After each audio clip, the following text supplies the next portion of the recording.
Hello students, कैसे हो आप लोग। मैं हिमांशु स्वागत करता हूं आप सभी का आपके YouTube channel Himanshu array tutorial पे।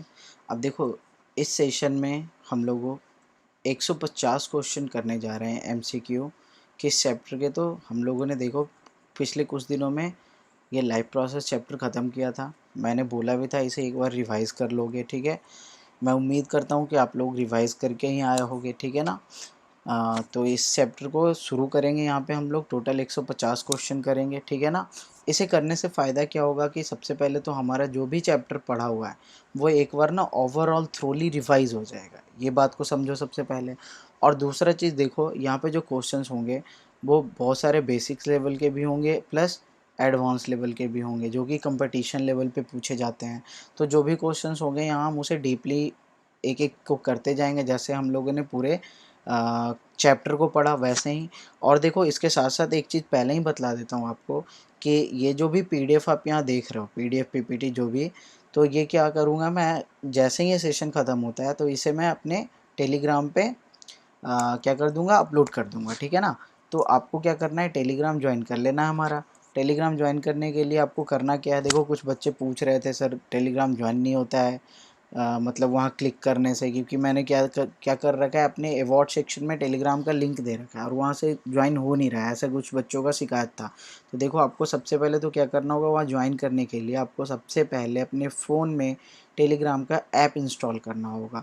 तो प्ले स्टोर से आप इंस्टॉल करो, उसके बाद उससे रजिस्टर करो, और रजिस्टर करने के बाद आप हमारे चैनल पे आओ और अवार्ड सेक्शन में देखो, वहाँ पे टेलीग्राम पे क्लिक करो, या फिर वीडियो के डिस्क्रिप्शन में आपको प्ले स्टोर का लिंक मिल जाएगा जहाँ से आप वो ऐप डाउनलोड कर लोगे, ठीक है ना। और उसके साथ साथ टेलीग्राम का भी लिंक मिल जाएगा जहाँ से आप चैनल ज्वाइन कर सकते हो। तो एक बार ज़रूर ज्वाइन कर लेना उसे, क्योंकि अभी के पीडीएफ और फ्यूचर के सारे पीडीएफ वहीं पे आपको मिलेंगे, ठीक है ना। तो अगर आप चैनल के साथ हो, आगे भी आपको पढ़ना है, तो एक बार उसे ज्वाइन कर लेना, ठीक है ना। वहाँ पे आपको टाइम टू टाइम मिलता रहेगा अपलोड, मतलब जो भी पीडीएफ होंगे, जो भी क्वेश्चन सर मैं करवाऊँगा ना इस पीपीटी फॉर्मेट में, वो मैं वहाँ सारे अवेलेबल करवा दूँगा। इतना समझ में आया।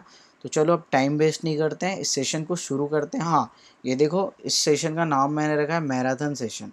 तो मैराथन सेशन मतलब समझ रहे हो ना, ये थोड़ा लंबा चलेगा, तो बिल्कुल बोर नहीं होना है, ठीक है। आपको ज़रूरत पड़े तो आप ब्रेक लेके देख सकते हो, ठीक है ना। लेकिन इसे पूरा ही देखोगे, इसमें जो भी क्वेश्चन है एक एक को समझोगे। और जो सिर्फ क्वेश्चन ही नहीं, मैं वहाँ पे जो भी डिस्कस करूँगा उस क्वेश्चन के अलावे, देखो एमसीक्यू से बहुत सारा फ़ायदा हो जाता है। मैं जैसे कुछ कुछ पॉइंट्स पढ़ाते समय अगर मान लो गलती से छूट गया हो, तो वो सब क्वेश्चंस में कहीं ना कहीं आ जाते हैं और वहाँ पे मैं उसे डिस्कस कर ही दूंगा, ठीक है ना। तो उन्हीं सब चीज़ों को देखेंगे एक एक करके। तो चलो शुरू करते हैं। तो जो सबसे पहला क्वेश्चन है हमारा, वो देखोगे यहाँ ध्यान से। सबसे पहला क्वेश्चन क्या है कि the valve are present in veins. बिल्कुल, वेन्स में वॉल्व प्रेजेंट होते हैं ना, इतना तो आपको पता है। To check the back flow of blood flowing under, means समझना, यहाँ पे वेन्स में वॉल्व होते हैं, बिल्कुल होते हैं। और ये यहाँ करता क्या है, ये बैक फ्लो को रोकता है, बैक फ्लो को प्रिवेंट करता है, चेक करता है। बैक फ्लो समझते हो ना। जैसे देखो, यहाँ पे मान लो ये एक ट्यूब है, ये एक डक्ट है, इधर से देखो ब्लड मान लो इस डायरेक्शन में जा रहा है। अब कभी कभी वापस हो गया, वापस से बैक फ्लो हो गया, ठीक है ना। तो प्रॉब्लम हो सकता है, इसी को रोकना है। तो इसको रोकना है, तो इसी के लिए वॉल्व प्रेजेंट होते हैं यहाँ पे, इस तरीके से ना, ऐसे वॉल्व लगे होते हैं। अब ये वॉल्व ओपन होगा, जब इस पर प्रेशर पड़ेगा तो नीचे की ओर तो खुल जाएगा, लेकिन जब नीचे से प्रेशर पड़ेगा ना तो ऊपर की ओर खुलेगा नहीं और बंद हो जाएगा, ठीक है। सो इसी तरीके से वॉल्व काम करता है बेसिकली। तो बैक फ्लो को ये क्या कर रहा है, रोक रहा है। आराम समझ में। अब देखो, बोल रहा है वेन्स में, तो बैक फ्लो को तो रोक रहा है, लेकिन बोल रहा है कि वेन्स में जो ब्लड फ्लो करते हैं वो किस प्रेशर में, हाई प्रेशर में या लो प्रेशर में। तो याद है होगा आपको, वेन्स में जो प्रेशर है वो क्या है, लो प्रेशर है। तो आंसर क्या हो जाएगा हमारा, बी हो जाएगा। तो नेक्स्ट क्वेश्चन, और आर्टरीज में एक्चुअली हाई प्रेशर होता है, आपको पता होना चाहिए, क्योंकि आर्टरीज के जो ये कैपिलरीज होते हैं ना, ये सॉरी कैपिलरीज नहीं, आर्टरीज के जो ट्यूब होते हैं वो क्या होते हैं, थीन होते हैं, ठीक है ना। और यहाँ तो थिक होता है। चलो आगे बढ़ते हैं। The next is an artery is a blood vessel which carry blood. Artery के बारे में देखो, आर्टरी के बारे में बोल रहा है कि एक ब्लड वेसल है जो कि ब्लड कैरी करता है। और वो ब्लड कैसा होता है भाई, तो ज़रा देखते हैं properties. With high concentration of oxygen, जहाँ पे ऑक्सीजन का कंसनट्रेशन क्या हो, ज़्यादा हो। With high concentration of carbon dioxide, किसका कंसनट्रेशन ज़्यादा है तो कार्बन डाइऑक्साइड का। आगे देखो बोल रहा है अवे फ्रॉम हार्ट, हार्ट से दूर लेके जा रहा है, और बोथ ए एंड सी यानी ए और सी। चलो देखते हैं, पहले हम बी को देख रहे हैं। तो आर्टरी क्या कार्बन डाइऑक्साइड वाला ब्लड कैरी करता है, डीऑक्सीजनेटेड नहीं ना, तो आर्टरी डीऑक्सीजनेटेड कैरी नहीं करता है। सबसे पहले तो ये कैंसिल हो गया। अब या तो ए सी या फिर ए सी दोनों होगा। चलो देखते हैं पहला, विथ हाई कंसनट्रेशन ऑक्सीजन, बिल्कुल सही है, ऑक्सीजन का कंसनट्रेशन ज़्यादा है, दैट इज ऑक्सीजनेटेड ब्लड, समझते हो ना। यहाँ पे समझोगे ऑक्सीजन का कंसनट्रेशन ज़्यादा है, दैट मीन्स ये क्या है, तो ये ऑक्सीजनेटेड ब्लड है। ये क्या है, ऑक्सीजनेटेड ब्लड है। अब समझोगे दूसरा, अवे फ्रॉम हार्ट, तो याद करो ऐसे जो हमारा हार्ट था इस तरीके से, और इसके 4 चैम्बर थे। चलो मैं फिर से बनाता हूँ इसे, इस तरीके से हमारा हार्ट और इसके 4 चैम्बर्स। तो याद करो ये वाला चैम्बर, जैसे हम बोल रहे थे लेफ्ट वेंट्रिकल, ये राइट होता है, ये लेफ्ट होता है, नीचे वाला वेंट्रिकल होता है। तो लेफ्ट वेंट्रिकल जो हुआ, तो लेफ्ट वेंट्रिकल से याद करो ना ऑरोटा में जाता है ब्लड, यहाँ से कहाँ जाता है तो ऑरोटा में जाता है, और ऑरोटा से फिर कहाँ जाता है, तो याद करो कि ऑरोटा से सर आर्टरीज के थ्रू पूरे बॉडी में ही फैल जाता है। क्लियर हुआ इतना, तो यही तो काम कर रहा है ना। तो यहाँ पे ये भी तो आंसर सही होगा कि हार्ट से दूर लेके जा रहा है, ठीक है ना। तो यानी बेसिकली यहाँ पे जो हमारा आंसर है वो डी हो जाएगा, ठीक है। चलो next question, light reaction takes place in, याद होना चाहिए आपको, ये नॉर्मल सा क्वेश्चन है। लाइट रिएक्शन वहीं होगा जहाँ क्लोरोफिल होगा, क्या होगा, तो जहाँ क्लोरोफिल होगा, जहाँ क्लोरोफिल होगा वहीं लाइट रिएक्शन होगा। और क्लोरोफिल प्रेजेंट होता है कहाँ, तो ग्रैनम में, याद करो थैलाकॉइड, और थैलाकॉइड के सरफेस पे क्लोरोफिल, तो यहीं पे प्रेजेंट, यहीं पे होगा तुम्हारा लाइट रिएक्शन, ठीक है ना। स्ट्रोमा नहीं, लीफ नहीं। देखो लीफ वैसे बेसिकली आंसर हो सकता था, लेकिन यहाँ पे मोर प्रिसाइज आंसर क्या होगा, ग्रैनम होगा, क्योंकि लीफ में तो लाइट रिएक्शन डायरेक्ट रिएक्शन सारे ही होते हैं। अगर फोटोसिंथेसिस की बात करें तो फिर वहाँ पे चलेगा, अस्ट्रोमल लैमली तो कनेक्ट करने वाला होता है। चलो नेक्स्ट देखते हैं, 4th number, the energy rich compound produce during respiration. ध्यान से देखोगे क्या बोल रहा है, रेस्पिरेशन के टाइम जो एनर्जी से भरा हुआ जो कंपाउंड प्रोड्यूस हो रहा है वो क्या है, तो ये तो एटीपी होगा, ये आपको पता होगा। ATP stands for adenosine triphosphate. अगर आपको पता है तो ठीक है, नहीं पता है तो यहाँ लिख सकते हो, क्या लिख लोगे, एडिनोसिन ट्राईफॉस्फेट। क्लियर है ना, एडिनोसिन ट्राईफॉस्फेट। अब देखो एडीपी तो डाईफॉस्फेट होता है, वो एनर्जी करेंसी नहीं है। पायरुवेट तुम्हारा होगा नहीं, पायरुवेट तो बीच वाले एक मॉलिक्यूल बनता है, ग्लूकोज तो होगा नहीं, ठीक है ना, इसका तो ब्रेक डाउन होना है आगे जाके। तो बेसिकली आंसर कौन होगा, एटीपी। नेक्स्ट देखते हैं, the common step between aerobic and anaerobic. देखो यहाँ 2 प्रोसेस है, एरोबिक रेस्पिरेशन की बात की जा रही है और एनएरोबिक रेस्पिरेशन की बात की जा रही है, और दोनों ही एरोबिक और एनाएरोबिक में देखें तो जो ग्लाइकोलाइसिस का जो प्रोसेस होता है, ये ग्लाइकोलाइसिस का प्रोसेस क्या होता है, तो दोनों में ही कॉमन होता है। क्लियर है ना, आपको पता भी होगा ग्लाइकोलाइसिस में ही तो तुम्हारा पायरुवेट बनता है, और यहाँ तक तो कॉमन होता है। और अगर याद रखना, इसके आगे याद रखना, अगर पूछ दे तो कभी कि ग्लाइकोलाइसिस कहाँ चलता है, तो ये साइटोप्लाज्म में चलता है ना। और ग्लाइकोलाइसिस के बाद क्या होता है कि क्रेब साइकिल चलता है, और वो कहाँ चलता है, तो माइटोकॉन्ड्रिया में, देखेंगे कभी उसे। चलो तो देखते हैं नेक्स्ट क्वेश्चन, ये ऑक्सीडेशन समझते हो, ऑक्सीडेशन रिएक्शन इधर नहीं, क्रेब साइकिल बिल्कुल नहीं हो रहा है, ठीक है ना। क्रेब साइकिल तो इसके बाद का चलेगा ना, माइटोकॉन्ड्रिया वाला, तो वो भी नहीं है। तो रेस्पिरेशन का जो कॉमन पैसेज है जो एरोबिक और एनएरोबिक दोनों में हो रहा है वो क्या है, ग्लाइकोलाइसिस है। Next question is question number 6, the mode of nutrition in green plant. ये तो कुछ करना ही नहीं है, आंसर सीधा सा क्या हो जाएगा, ऑटोट्रॉपिक मोड। क्लियर है ना, होलोजोइक नहीं, होलोजोइक तो हम लोग जैसे करते हैं, हेट्रोट्रॉफिक भी है, हम ही लोग सैप्रोफाइटिक समझते हैं, फंगस वगैरह होते हैं। चलो autotrophic. Next question, blood is pump from the heart to the entire body. देखो हार्ट से पंप कर रहा है पूरे ही बॉडी में, पूरे बॉडी में पंप कर रहा है। और पूरे बॉडी में कौन पंप करता है, तो अभी तो थोड़ा देर पहले बताया था ना, ये जो लेफ्ट वेंट्रिकल होता है, ये लेफ्ट वेंट्रिकल क्या करता है, तो लेफ्ट वेंट्रिकल पूरे ही बॉडी में पंप करता है। ये देखो ये वाला चैम्बर, ये वाला चैम्बर से ऑरोटा कनेक्टेड होता है, और ऑरोटा से आर्टरी, और फिर पूरे बॉडी में जाता है।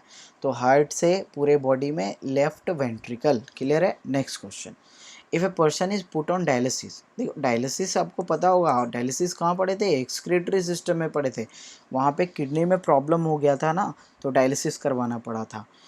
तो अगर डायलिसिस पे किसी इंसान को रखा गया है तो इसका मतलब है कि वो किस भी मतलब ही क्या लिखा हुआ है, he is suffering from A severe element of, मतलब किस चीज़ की बीमारी से वो पीड़ित है, तो एक्सक्रीटरी सिस्टम में वहाँ प्रॉब्लम है। क्लियर है ना, आ रहा समझ में, तो आंसर क्या हो जाएगा, सी हो जाएगा आंसर। ठीक है, नेक्स्ट क्वेश्चन देखते हैं। The blood living the tissue, ध्यान से देखना, इस क्वेश्चन को समझोगे, देखो ध्यान से। जैसे यहाँ देखो तुम्हारा कैपिलरीज है, क्लियर है ना, इसके अंदर बिल्कुल ब्लड फ्लो कर रहा है। ठीक है, अब देखो यहाँ से कैपिलरीज से फिर ब्लड के कंपोनेंट्स बहुत सारे आ जाते हैं ना टिश्यू में, टिश्यू फ्लूइड, समझते हो ना, और फिर टिश्यू से वापस ब्लड में भी जाता है।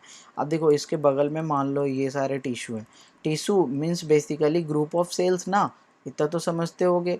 टिश्यू क्या होता है, बेसिकली ग्रुप ऑफ सेल्स ही होता है, उसी को क्या बोलते हैं हम, टिश्यू बोलते हैं। अब देखो टिश्यू से जो ब्लड निकलेगा, ठीक है ना, लिविंग द टिश्यू, देखो यहाँ पे समझना कि वैसा ब्लड जो कि लीव कर रहा है टिश्यू को, लिविंग द टिश्यू, टिश्यू को लीव कर रहा है मतलब वहाँ से निकल रहा है। ठीक है, तो वो किस में रीच हो जाता है, तो देखो जैसे टिश्यू में जब तक रहा तो टिश्यू ने सारे ऑक्सीजन को क्या कर लिया, ऑक्सीजन को यूज़ कर लिया, ऑक्सीजन इज यूज, तो और इसमें कार्बन डाइऑक्साइड बना के ऐड कर दिया ना, आ रहा है समझ में, कार्बन डाइऑक्साइड इज एडेड, तो यहाँ पे क्या होगा, कार्बन डाइऑक्साइड की मात्रा बढ़ जाएगी, तो बिकम रिच इन व्हाट, तो कार्बन डाइऑक्साइड, आंसर क्या हो जाएगा, ए। नेक्स्ट क्वेश्चन देखते हैं, which of the following is an accessory excretory organ, देखो एक्सक्रीटरी ऑर्गन तो समझते हो, जो एक्सक्रीशन में हेल्प करता है, जैसे बेसिकली किडनी, ठीक है ना, जो मेटाबॉलिक वेस्ट को निकालने में हेल्प करता है, और एसेसरी मीन्स जो उसे हेल्प कर रहा हो, ठीक है ना, तो एसेसरी एक्सक्रीटरी ऑर्गन्स में आता है तुम्हारा लीवर, और इसे भी तुम याद रखोगे। ठीक है ना, तो यहाँ क्या हो गया आंसर तुम्हारा, लीवर हो गया। ठीक है ना, स्टोमिक देख लो, स्टोमिक तो आएगा नहीं, ठीक है ना, तो डाइजेशन बेसिकली उधर हो रहा है, इंटेस्टाइन भी उधर से ही रिलेटेड है, हार्ट तो होगा नहीं, हार्ट का क्या एक्सक्रीशन में काम है भाई, ठीक है ना, वो तो सर्कुलेशन अलग ही सिस्टम है उसका। चलो नेक्स्ट क्वेश्चन देखते हैं, question number 11, the device use to measure blood pressure, ये तो आपको याद होना चाहिए, ब्लड प्रेशर को मेज़र करने वाला जो डिवाइस है वो है स्फैग्मैनोमीटर, स्फैग्मोमैनोमीटर एक्चुअली, है ना, नाम थोड़ा लंबा है, देखो स्फैग्मोमैनोमीटर, इसको 3 भाग में पढ़ो, स्फैग्मो देन मैनो देन मीटर, ठीक है ना, एक साथ याद रहेगा, स्फैग्मोमैनोमीटर। देखो बैरोमीटर भी वैसे प्रेशर ही नापते हैं, बैरोमीटर भी क्या नापता है, तो प्रेशर ही नापता है भाई, लेकिन ओ शिट शिट क्या हुआ यहाँ, तो ये भी प्रेशर ही नाप रहा है, लेकिन एटमॉस्फेयर का, किसका, तो एटमॉस्फेरिक प्रेशर, आ रहा है समझ में, लेकिन और देखो स्टेथोस्कोप तो समझते हो ना, हार्ट बीट सुनते हैं इनसे, और स्फैग्मोमैनोमीटर क्या कर रहा है, तो ब्लड प्रेशर नापता है। ठीक है ना, देखो स्फैग्मोमैनोमीटर क्या होता है, ये अलग अलग तरह के डिवाइस निकल गए हैं, जैसे आपके पास आपने देखा होगा डॉक्टर के पास यहाँ एक पट्टी सा लगाता है, ठीक है ना, एक एनालॉग का स्क्रीन होता है, और यहाँ एक स्टेथोस्कोप लगाता है यहाँ या फिर यहाँ पे, और ये कान में लगा के और फिर उसे ऑब्जर्व करता है, क्या करता है, इसमें हवा भरता है ना, फिर उसे धीरे धीरे खोलता है, और फिर उसी पे वो प्रेशर को उस एनालॉग वाले में वहाँ पे विजुअलाइज कर लिया जाता है कि कितना प्रेशर है, सिस्टोलिक एंड डायस्टोलिक दोनों। अभी आज के टाइम में क्या है, हमारे पास डिजिटल आ गए हैं स्फैग्मोमैनोमीटर, डिजिटल वाले में क्या है, बस यहाँ लगा दो, ऑन कर दो, बस ये खुद से यहाँ हवा भरेगा, यहाँ पे क्या हो जाएगा, ये बिल्कुल यहाँ पे टाइट कर लेगा इसे, ताकि अंदर में जो ब्लड फ्लो कर रहा है ना, उसे क्या कर सके वो, मतलब एक तरह से फील कर सके, और वहाँ पे डायरेक्ट डिजिटली दिखा देगा आपको। क्लियर है ना, और अगर बढ़ा हुआ है घटा हुआ है जो कुछ भी है वहाँ पे ऑलरेडी दिखा देगा सब कुछ। ठीक है, तो अलग अलग इंस्ट्रूमेंट्स आ गए हैं। चलो तो आंसर यहाँ पे बेसिकली सी होगा। Next question is the breakdown of pyruvate to give carbon dioxide water and ATP, ध्यान से देखना, पायरुवेट का टूटना, पायरुवेट मीन्स ग्लाइकोलाइसिस तो हो चुका है, अब उसका टूट के, देखो ध्यान से देखना, पायरुवेट ऑलरेडी बन चुका है, इसको तोड़ना है, और इसको तोड़ के कार्बन डाइऑक्साइड बनाना है, वाटर और साथ ही साथ एटीपी, ये 3 चीज़ कहाँ बनते हैं भाई, तो याद करो, ये तो एरोबिक रेस्पिरेशन की बात कर रहा है, और ग्लाइकोलाइसिस के बाद, यानी ये कर क्या रहा है ना बेसिकली, तो ये क्रेब साइकिल का बात कर रहा है, अगर आपको समझ में आ रहा हो तो, क्लियर हो रहा है, ये क्रेब साइकिल का बात कर रहा हूँ। और क्रेब साइकिल कहाँ होता है? तो माइटोकॉन्ड्रिया में होता है, याद रहेगा ना। क्रेब साइकिल कहाँ होता है? तो माइटोकॉन्ड्रिया में। साइटोप्लाज्म नहीं होगा, क्लोरोप्लास्ट नहीं होगा, न्यूक्लियस नहीं होगा। चलो ठीक है, आगे देखते हैं। देखो जहाँ ऑप्शन पढ़ने की ज़रूरत होती है मैं खुद पढ़ देता हूँ, ठीक है ना। जहाँ ज़रूरत ही नहीं है वहाँ ऑप्शन पढ़ने की क्या ज़रूरत है, हमें डायरेक्ट ही आंसर पता है। तो blood clotting is carried with the help of, blood clotting में हेल्प कौन करता है भाई? तो ये भी आंसर हमें पता है पहले से ही, प्लेटलेट्स। प्लेटलेट्स नहीं तो ब्लड क्लॉटिंग में हेल्प करते हैं। WBC तो तुम्हारा सोल्जर हो गया, RBC तो तुम्हारा ये कैरियर हो गया एक तरह से ऑक्सीजन का, जिसमें हेमोग्लोबिन प्रेजेंट है। प्लाज्मा तो समझ ही रहे हो, फ्लूइड है, उसी में तो सारा चीज़ प्रेजेंट है। नेक्स्ट क्वेश्चन देखते हैं हम लोग, क्वेश्चन नंबर 14। क्वेश्चन नंबर 14 देखना क्या बोल रहा है, the superior end inferior vena cava. Superior inferior vena cava कहाँ ओपन होता है? चलो देखना, ध्यान से देखना। ये देखो हो गया हमारा राइट ऑरिकल, ये हो गया लेफ्ट ऑरिकल, ये देख लो हो गया तुम्हारा, सॉरी हाँ सही है, राइट वेंट्रिकल और लेफ्ट वेंट्रिकल। और राइट ऑरिकल में ब्लड आते हैं, ठीक है ना। यहीं पे तो होता है ना superior vena cava and inferior vena cava. देख लो सुपेरियर और इन्फेरियर। इन्फेरियर वाला पार्ट क्या होता है? इन्फेरियर वेना कैवा क्या होता है? ढेर सारे वेन्स का कलेक्शन होता है जो कि बॉडी के लोअर पोर्शन से ब्लड ला रहा है, और सुपेरियर क्या है? अपर पोर्शन से ब्लड ला रहा है। क्लियर है ना, बस इतना ही डिफरेंस है। तो कहाँ ओपन हो रहा है भाई? तो राइट ऑरिकल में। तो आंसर क्या हो जाएगा? Right auricle. Next, which of the following is the largest artery. Largest artery aorta को बोलते हैं। आपको पता होगा जो कहाँ से निकल रहा है, तो लेफ्ट वेंट्रिकल से निकल रहा है। क्लियर है ना, ऑरोटा। फिर वहाँ से ढेर सारे आर्टरीज और बॉडी के डिफरेंट पार्ट्स तक पहुँचाने का काम कर रहा है ब्लड को। कैसा ब्लड? तो ऑक्सीजनेटेड ब्लड। क्लियर है ना। पल्मोनरी आर्टरी नहीं होगा यहाँ पे, वेना कैवा नहीं होगा।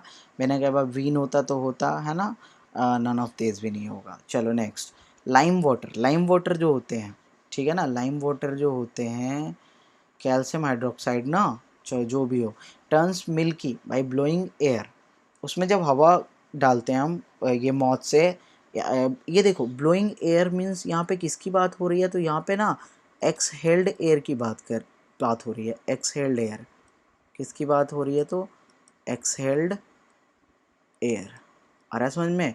एक्सहेल्ड एयर मीन्स जो हम बाहर निकालते हैं एयर, और उसमें कार्बन डाइऑक्साइड बढ़ा होता है, और कार्बन डाइऑक्साइड की वजह से तो वो मिल्की होता है। अगर आपने पीछे का क्लास सही से पढ़ा होगा तो ये तो आपको पहले भी पढ़ाया गया होगा, ठीक है ना। तो आंसर क्या हो जाएगा? Carbon dioxide. Next question, which of the following indicates the function of cartilaginous rings present in the trachea. देख लो ट्रैकिया में जो कार्टिलेजिनस रिंग्स होते हैं उसका मेनली फंक्शन पूछ रहा है। देखो इस तरीके से मान लो तुम्हारा ट्रैकिया है, और ये इसमें इस तरीके से ना रिंग्स प्रेजेंट है, या ये है ना तुम्हारे पास। तो इसका फंक्शन क्या है? तो देखो ध्यान से, ये मैंने ऑलरेडी बता रखा है। यहाँ पे क्या होता है, लो प्रेशर हाई प्रेशर की वजह से क्या हो सकता है, ये ऐसे कोलैप्स हो सकता है, और जब कोलैप्स हो जाएगा तो फिर एयर पास ही नहीं कर पाएगा ना। तो ये क्या कर रहा है, उसको कोलैप्स होने से बचा रहा है। कार्टिलेज का बना होता है बेसिकली। तो आंसर क्या हो जाएगा? फिर से ए हो जाएगा answer, prevent from being collapsed. Digestion में हेल्प कर रहा है क्या? बिल्कुल नहीं। मूवमेंट में नहीं, ऑक्सीडेशन में नहीं, ठीक है। नेक्स्ट, गैसेस एक्सचेंज इन फेस। फेस में जो गैसेस है, देखो किसकी बात हो रही है? फेस की बात हो रही है। फेस में जो गैसेस एक्सचेंज हो रहा है वो कहाँ से हो रहा है? तो गिल्स से हो रहा है। हमें बाकी का पढ़ने का ज़रूरत भी नहीं है, आगे बढ़ते हैं हम लोग। जिस क्वेश्चन पे टाइम देना होगा वहाँ टाइम देंगे हम लोग। Which type of respiration takes place in human being. Human being देखो ध्यान से समझो। ह्यूमन बींग में सबसे पहले बात समझो कि जो रेस्पिरेशन होता है वो तुम्हारा लंग्स से होता है। क्लियर है ना। और लंग्स वाले रेस्पिरेशन, लंग्स जहाँ भी लगे ना वहाँ पल्मोनरी वर्ड लगाना था, मैंने बताया था आपको। तो आंसर क्या हो जाएगा हमारा? पल्मोनरी, ठीक है ना। क्यूटेनियस क्या होता है? स्किन से रेस्पिरेशन करता है। कौन? तो फ्रॉग वगैरह में देख लो, है ना, अर्थवॉर्म में देख लो। ब्रैंकियल क्या होता है तुम्हारा? ब्रैंकियल रेस्पिरेशन तुम्हारा होता है ये एक्वेटिक वाला, है ना, तो गिल्स वाला बेसिकली, ठीक है ना। नन ऑफ दिस तो होगा नहीं, तो बेसिकली आंसर क्या होगा? यहाँ चाहो तो लिख सकते हो ब्रैंकियल में, ब्रैंकियल में क्या लिख सकते हो? एक्वेटिक वाले में होते हैं, ठीक है। चलो आगे बढ़ते हैं हम लोग। Question number 20, phenomena of breaking down of water in presence of sunlight during the process of photosynthesis. देखो वाटर टूट रहा है, कौन टूट रहा है भाई? ब्रेकिंग डाउन हो रहा है किसका? तो वाटर का, इन प्रेजेंस ऑफ सनलाइट, सनलाइट के प्रेजेंस में। इस प्रोसेस को हम फोटोलाइसिस बोलते थे, आपको याद होगा। देखो लिपोलाइसिस में ये लिपिड्स वगैरह का ब्रेकडाउन होता है, ये छोड़ दो अभी आप। ऑक्सीडेशन ऑफ वाटर, ये तो कहाँ से आ गया यहाँ पे फालतू सा, है ना। फोटोलाइसिस मीन्स देखो इसको तोड़ो, photo means light, lysis means breakdown, water means water, water का breakdown in presence of light, this is called photolysis of water. Clear है ना। और यही तो हो रहा है, देखो वाटर का ब्रेकडाउन हो रहा है इन प्रेजेंस ऑफ सनलाइट, ये दोनों तो सेम ही चीज़ लिखा हुआ है। चलो आगे बढ़ते हैं। The red colour of RBC, RBC का जो रेड कलर है, आरबीसी का जो रेड कलर है वो किसकी वजह से है? हेमोग्लोबिन की वजह से भाई, बचपन से पढ़ते आए हो गया ना। चलो आगे बढ़ रहे हैं फिर हम। Which of the following is the largest gland in our body? Largest gland तो वैसे लीवर होता है, आपको पता ही होगा। Which is also associated with the emulsification of fat, अब तो और भी क्लियर हो गया। देखो जैसे ये वर्ड आया इमल्सिफिकेशन ऑफ फैट, तो इमल्सिफिकेशन ऑफ फैट में हेल्प कौन करता है? तो बाइल जूस हेल्प करता है, याद करो। और ये बाइल निकलता है कहाँ से है? तो ये बाइल कहाँ से निकलता है? तो लीवर से निकलता है भाई, याद रखोगे। क्लियर हुआ। आगे बढ़ें। किडनी नहीं होगा, ठीक है, लंग्स नहीं होगा, थायराइड नहीं होगा, लीवर ही होगा। Question number 23, which of the following is not a digestive enzyme contained in pancreatic juice? Pancreatic juice में देखो 3 एंजाइम होते हैं, अगर आपको याद हो तो। पैनक्रियाटिक अमाइलेज, उसके बाद पेप्सिन, और उसके बाद ट्रिप्सिन, सॉरी पेप्सिन नहीं, pancreatic amylase, pancreatic lipase and trypsin, ठीक है। तो देखो लाइपेज तो है ही, ट्रिप्सिन भी है, एक पेप्सिन होता है इसके अलावा, वो भी चाहो तो लिख लो। सॉरी फिर से मैं पेप्सिन लिख रहा हूँ, पैनक्रियाटिक अमाइलेज, कोई नहीं हो जाता है। ये क्या लिखा मैंने? पैनक्रियाटिक अमाइलेज, देख लो यहीं समझ लो। पैनक्रियाटिक अमाइलेज कार्बोहाइड्रेट को तोड़ेगा, लाइपेज तुम्हारा फैट को तोड़ेगा, लेकिन फैट को तोड़ेगा कब? जब उसका इमल्सिफिकेशन हो गया होगा तब। और ट्रिप्सिन किसको तोड़ेगा? तो प्रोटीन को, जिस पे प्रोटीन एक्ट किया था ना स्टमक में, उसी पे एक्ट करेगा ट्रिप्सिन, ठीक है ना। इतना आपको याद होगा। बाकी के जो दो बच गए म्यूकस और HCl, तो ये तो नहीं है ना। और क्वेश्चन में भी वही बोल रहा है कि जो नहीं हो, तो कौन हो जाएगा? 2 and 3, 2 and 3 that is option C. Clear है। चलो आगे बढ़ते हैं। Question number 24, the enzymes pepsin and trypsin are secreted respectively by, pepsin और ट्रिप्सिन, चलो देखते हैं। पेप्सिन तो तुम्हारा स्टोमिक में निकलता है, ट्रिप्सिन तो अभी देखे ना पैनक्रियाज से निकला, ठीक है। तो सिंपल सा स्टोमिक एंड पैनक्रियाज, यही हो जाएगा ना आंसर, ठीक है।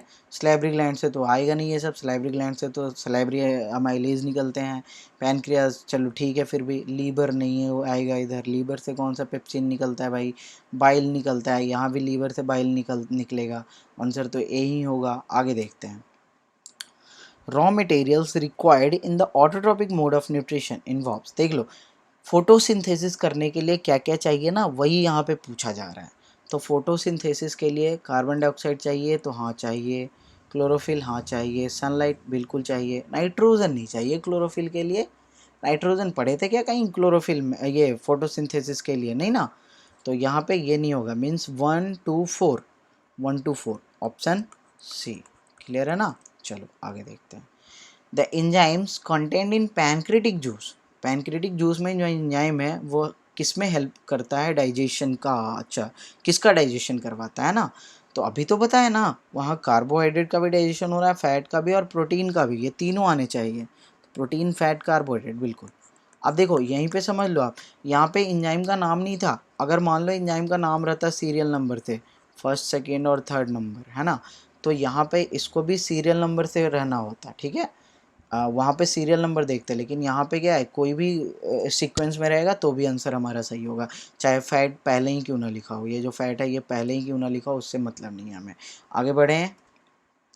Question number 27, which of the following help in protecting the inner lining of stomach from the harmful effect of HCl? देखो जो स्टमक होती है उसके जो लाइनिंग होते हैं, मान लो ये तुम्हारा स्टमक है, तो ये जो लाइनिंग है ना, ये लाइनिंग, ठीक है, ये जो लाइनिंग है तुम्हारा, इस लाइनिंग को प्रोटेक्ट कर रहा है किससे? तो HCl के हार्मफुल इफेक्ट से।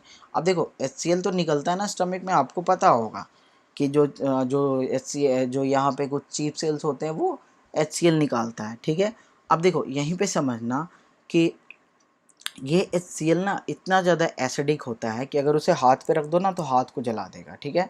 लेकिन तो यहाँ पे क्वेश्चन आता है कि ये वॉल जो है हमारे पेट का, जो स्टमक का वॉल लाइनिंग है, इसे भी तो गला सकता है ना। तो इससे बचाता कौन है? तो आपको पता होगा इससे बचाने वाला कौन है? म्यूकस। म्यूकस भी निकलता है, इसी के लाइनिंग में ही कुछ सेल्स प्रेजेंट होते हैं, है ना, वहीं से निकलता है तुम्हारा। और ये क्या करता है, तो उसके कोरोसिव नेचर से इसे बचाता है। पेप्सिन नहीं होगा इधर, ट्रिप्सिन, बाइल, ये सब नहीं होगा, ये इसका प्रोटेक्शन काम नहीं है, इन सभी का काम तो डाइजेशन है, ठीक है ना। चलो आगे बढ़ते हैं। Question number 28। Sometimes we get painful cramps, कभी कभी क्रैम्प्स आते हैं इन आवर लेग मसल्स, हमारे पैर के मसल्स में खास करके ना क्रैम्प आते हैं जब हम लंबे समय के लिए दौड़ते हैं, ठीक है ना। ये किसकी वजह से होता है? तो ये एनएरोबिक रेस्पिरेशन की वजह से होता है। यहाँ किसकी बात हो रही है? तो एनएरोबिक रेस्पिरेशन की। और यहाँ बनता क्या है? तो लैक्टिक एसिड बनता है, याद रखोगे, ठीक है ना। आगे बढ़ें, देखते हैं next. The blood vessel which brings oxygenated blood into the heart, blood vessel जो कि ऑक्सीजनेटेड ब्लड को लाएगा हार्ट में, उसको क्या बोलेंगे? ठीक है, ब्लड वेसल की बात की जा रही है जो ऑक्सीजनेटेड ब्लड ला रहा है। देखो हार्ट में ब्लड ला रहा है ना, चलो हार्ट देखते हैं पहले, सिंपल सा, ठीक है। हार्ट में 4 चैम्बर देख लिए। हार्ट में ब्लड या तो यहाँ आता है, नहीं तो यहाँ आता है। यहाँ तो देखो हमारे बॉडी के पार्ट से आता है, और यहाँ देखो लंग्स से आता है, याद आया आपको। यहाँ जो बॉडी से आता है तो ये तो डीऑक्सीजनेटेड आता है, और यहाँ लंग्स से आता है तो ऑक्सीजनेटेड, क्योंकि याद करो लंग्स में प्यूरिफिकेशन हो जाता है ना, वो ऑक्सीजन और कार्बन डाइऑक्साइड का एक्सचेंज हो जाता है। तो यहाँ पे ऑक्सीजनेटेड तो लंग्स से ही आ रहा है। देखो इधर क्या है बाबू, तो लंग्स है, और लंग्स से आ रहा है ऑक्सीजनेटेड ब्लड। तो बेसिकली यहाँ पे क्वेश्चन में ना इस पाइप का, इस डक्ट का नाम पूछा है, तो क्या नाम है इसका? तो देखो लंग्स है ना, तो पल्मोनरी तो पहले लगा ही दो, ठीक है। तो ये तो आंसर गया और ये तो आंसर गया। अब देखो ऑक्सीजन है ना, ऑक्सीजनेटेड है, तो आर्टरी लगाना चाहिए ना, लेकिन जब पल्मोनरी लगाएं तो वीन लगा देंगे, उल्टा कर देंगे। तो आंसर कौन बन जाएगा? ए बन जाएगा, ठीक है। नेक्स्ट चलते हैं, question number 30। Movement of the synthesised food from the leaves to the other parts of plant takes place through. देखो फूड की बात की जा रही है, फूड की बात की जा रही है ना, तो फूड का जो ट्रांसपोर्टेशन या ट्रांसलोकेशन जिसे बोलते हैं, वो कौन करता है? तो फ्लोएम करता है, भाई याद रखना इसे, ठीक है ना। और जाइलम क्या करता है? तो वाटर मिनरल करता है। जाइलम क्या करता है? तो ये तुम्हारा वाटर मिनरल्स का ट्रांसपोर्टेशन करता है, याद होगा ना आपको। चलो नेक्स्ट क्वेश्चन देखते हैं, question number 31। Movement of the synthesised food from the leaves to the other parts of plant takes place through phloem. बिल्कुल फ्लोएम से ही तो हो रहा है, अभी तो देखा हमने। This process is known as, इस प्रोसेस को हम ट्रांसलोकेशन बोलते हैं, याद रखोगे इसे। ट्रांसलोकेशन, देखो translocation is also a type of transportation, transportation ही है, लेकिन यहाँ पे स्पेशली किसका हो रहा है? तो सिंथेसाइज्ड फूड का। किसका हो रहा है ट्रांसपोर्टेशन? तो सिंथेसाइज्ड फूड का। ये आप जरूर याद रखोगे। आगे बढ़े हम, चलो देखते हैं नेक्स्ट क्वेश्चन। एक्सक्रीशन नहीं होगा, ट्रांसपिरेशन भी नहीं होगा। चलो, the process of diffusion, question लंबा सा दे रखा है, चलो इसे समझते हैं पहले, ठीक है ना। The process of diffusion of solvent, solvent समझ रहे हो? सॉल्वेंट बेसिकली वाटर होते हैं ना, water is the universal solvent, क्योंकि मोस्टली सब्सटेंस को अपने अंदर डिज़ोल्व कर सकता है, पता होगा आपको। चलो आगे देखते हैं।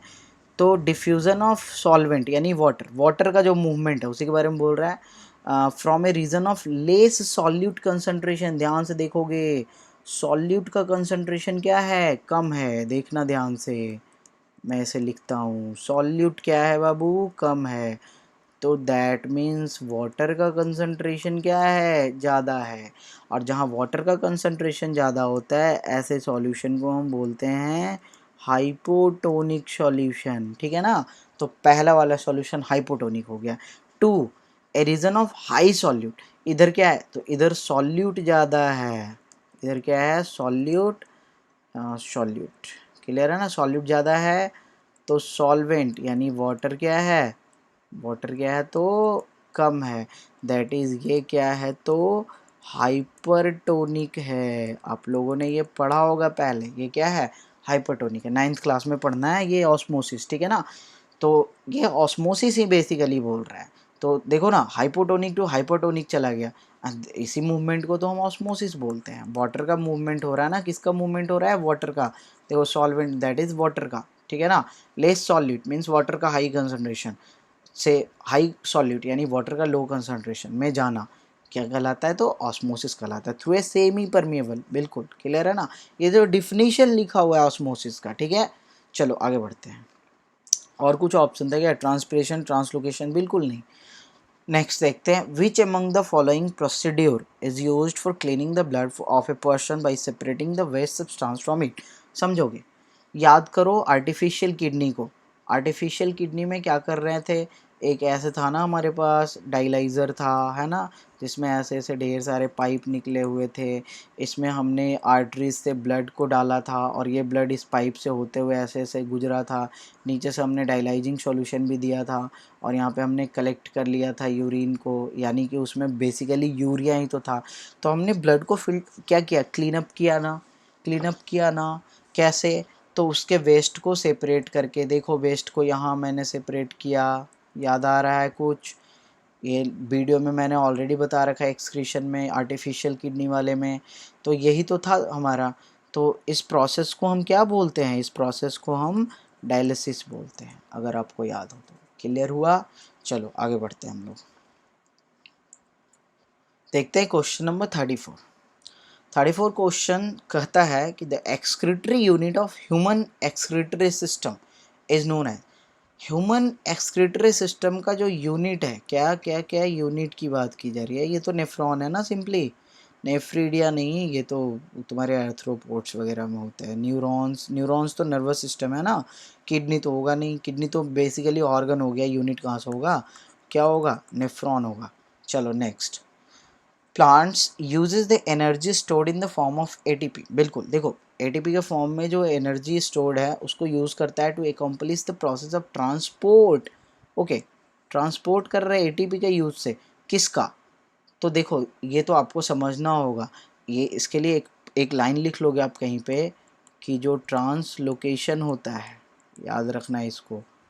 क्या मैं बोल रहा हूँ? जो ट्रांसलोकेशन होता है ये एक एक्टिव ट्रांसपोर्ट होता है। क्या होता है? तो ये एक्टिव ट्रांसपोर्ट होता है। एक्टिव ट्रांसपोर्ट वो होते हैं जहाँ एटीपी का यूज होता है। क्लियर हुआ इतना? तो यहाँ एटीपी का यूज होगा, इसलिए इसको एक्टिव ट्रांसपोर्ट बोल रहे हैं। आ रहा समझ में?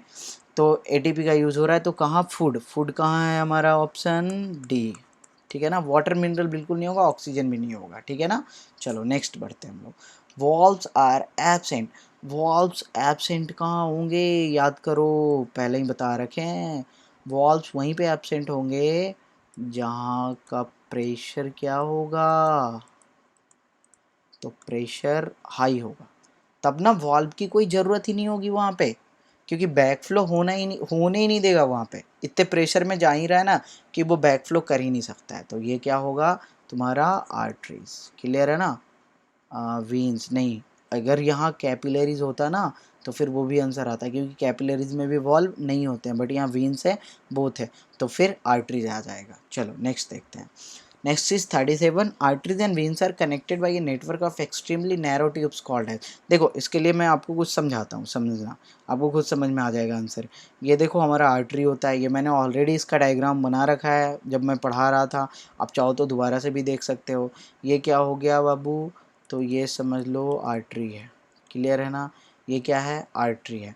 अब देखो यहाँ आर्टरी देखा आपने, अब देखो मैं यहाँ दूसरा कलर लगा रहा हूँ। तो यहाँ से फिर क्या होते हैं, इसके ना 2-3 ब्रांचेज निकलते हैं, ठीक है ना। तो इस ब्रांचेज को हम क्या बोलते हैं? इसको बोलते हैं आर्टेरियोल्स। क्या बोलते हैं? आर्टेरियोल्स। आर्टरी से बटा तो आर्टेरियोल्स, ठीक है ना। और फिर यहाँ देखो समझना, आर्टेरियोल्स के बाद में क्या होता है कि इसका ना फिर से ढेर सारे ऐसे ऐसे ब्रांचेज निकल जाते हैं।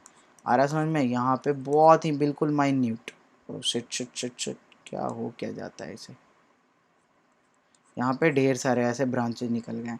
और इसी को हम क्या बोलते हैं? तो इसी को तो बोलते हैं कैपिलरीज। इसी को क्या बोलते हैं हम? कैपिलरीज बोलते हैं। और फाइनली क्या हुआ? इस कैपिलरीज के बाद देखो दोबारा से ये ऐसे जुड़ता है, ठीक है ना। आ रहा है समझ में? तो ये फिर से क्या बनता है, तो ये होता है वेन्यूल्स।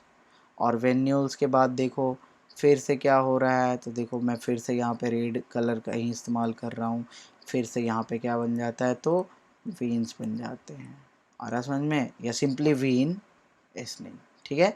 तो ये वीन, तो याद करो कि आर्टरी और वीन के बीच में एक नेटवर्क है ना, यहाँ पे समझ में आ रहा है ना, ये ग्रीन कलर से जो मैंने दिखाया है। सो this is what, capillaries. Answer क्या होगा, कैपिलरी। चलो आगे बढ़ें। The chlorophyll in photosynthesis is used for, chlorophyll का यूज देखते हैं। एब्जॉर्प्शन ऑफ लाइट, बिल्कुल लाइट को एब्जॉर्ब कर ही रहा है। ब्रेकिंग डाउन वाटर, नो, ये तो तुम्हारा सनलाइट करता है, नो फंक्शन नहीं। रिडक्शन ऑफ कार्बन डाइऑक्साइड, बिल्कुल नहीं, ठीक है। रिडक्शन तो बाद में जाके होगा, ये तो light reaction, sorry dark reaction में हो रहा है। तो आंसर क्या चला जाएगा, ए चला जाएगा। क्लियर हो रहा है ना। ओह, नेक्स्ट देखोगे 39। Proteins after digestion are converted into, protein जब डाइजेशन कर लेता है तो अमीनो एसिड में कन्वर्ट हो जाता है, आपको याद होना चाहिए, ठीक है। नेक्स्ट फैटी एसिड में कौन हो रहा है, तो ये फैट का हो रहा है, ठीक है ना। ग्लूकोज में कौन हो रहा है, तो ये कार्बोहाइड्रेट का हो रहा है। इतना तो याद ही रहना चाहिए कि कार्बोहाइड्रेट का ग्लूकोज, प्रोटीन का अमीनो एसिड और फैट का fatty acid. Next question, carbohydrate in plants are stored in the form of, plant में स्टार्च के फॉर्म में स्टोर होता है बाबू, और एनिमल में ग्लाइकोजन के फॉर्म में, अगर आगे क्वेश्चन आए तो, ठीक है, बस इसे याद रखना है। Next question, the small pores present on the surface of leaf, देखो लीफ जो होते हैं उसमें जो पोर्स प्रेजेंट होते हैं ना छोटे छोटे, उसे क्या बोलते हैं, तो उसे सिंपली स्टोमेटा बोलते हैं। जहाँ से क्या होता है, स्टोमेटा किस में हेल्प करता है, तो याद रखना स्टोमेटा गैसियस एक्सचेंज में हेल्प करता है, गैस के एक्सचेंज में, ठीक है ना। चलो याद रखोगे इसे। तो ये हो गया, क्लोरोफिल बिल्कुल नहीं होगा, क्लोरोफिल पोर्स थोड़ी होते, गार्ड सेल भी नहीं होगा, none of this. Opening and closing of stomatal pores, हाँ ये समझोगे।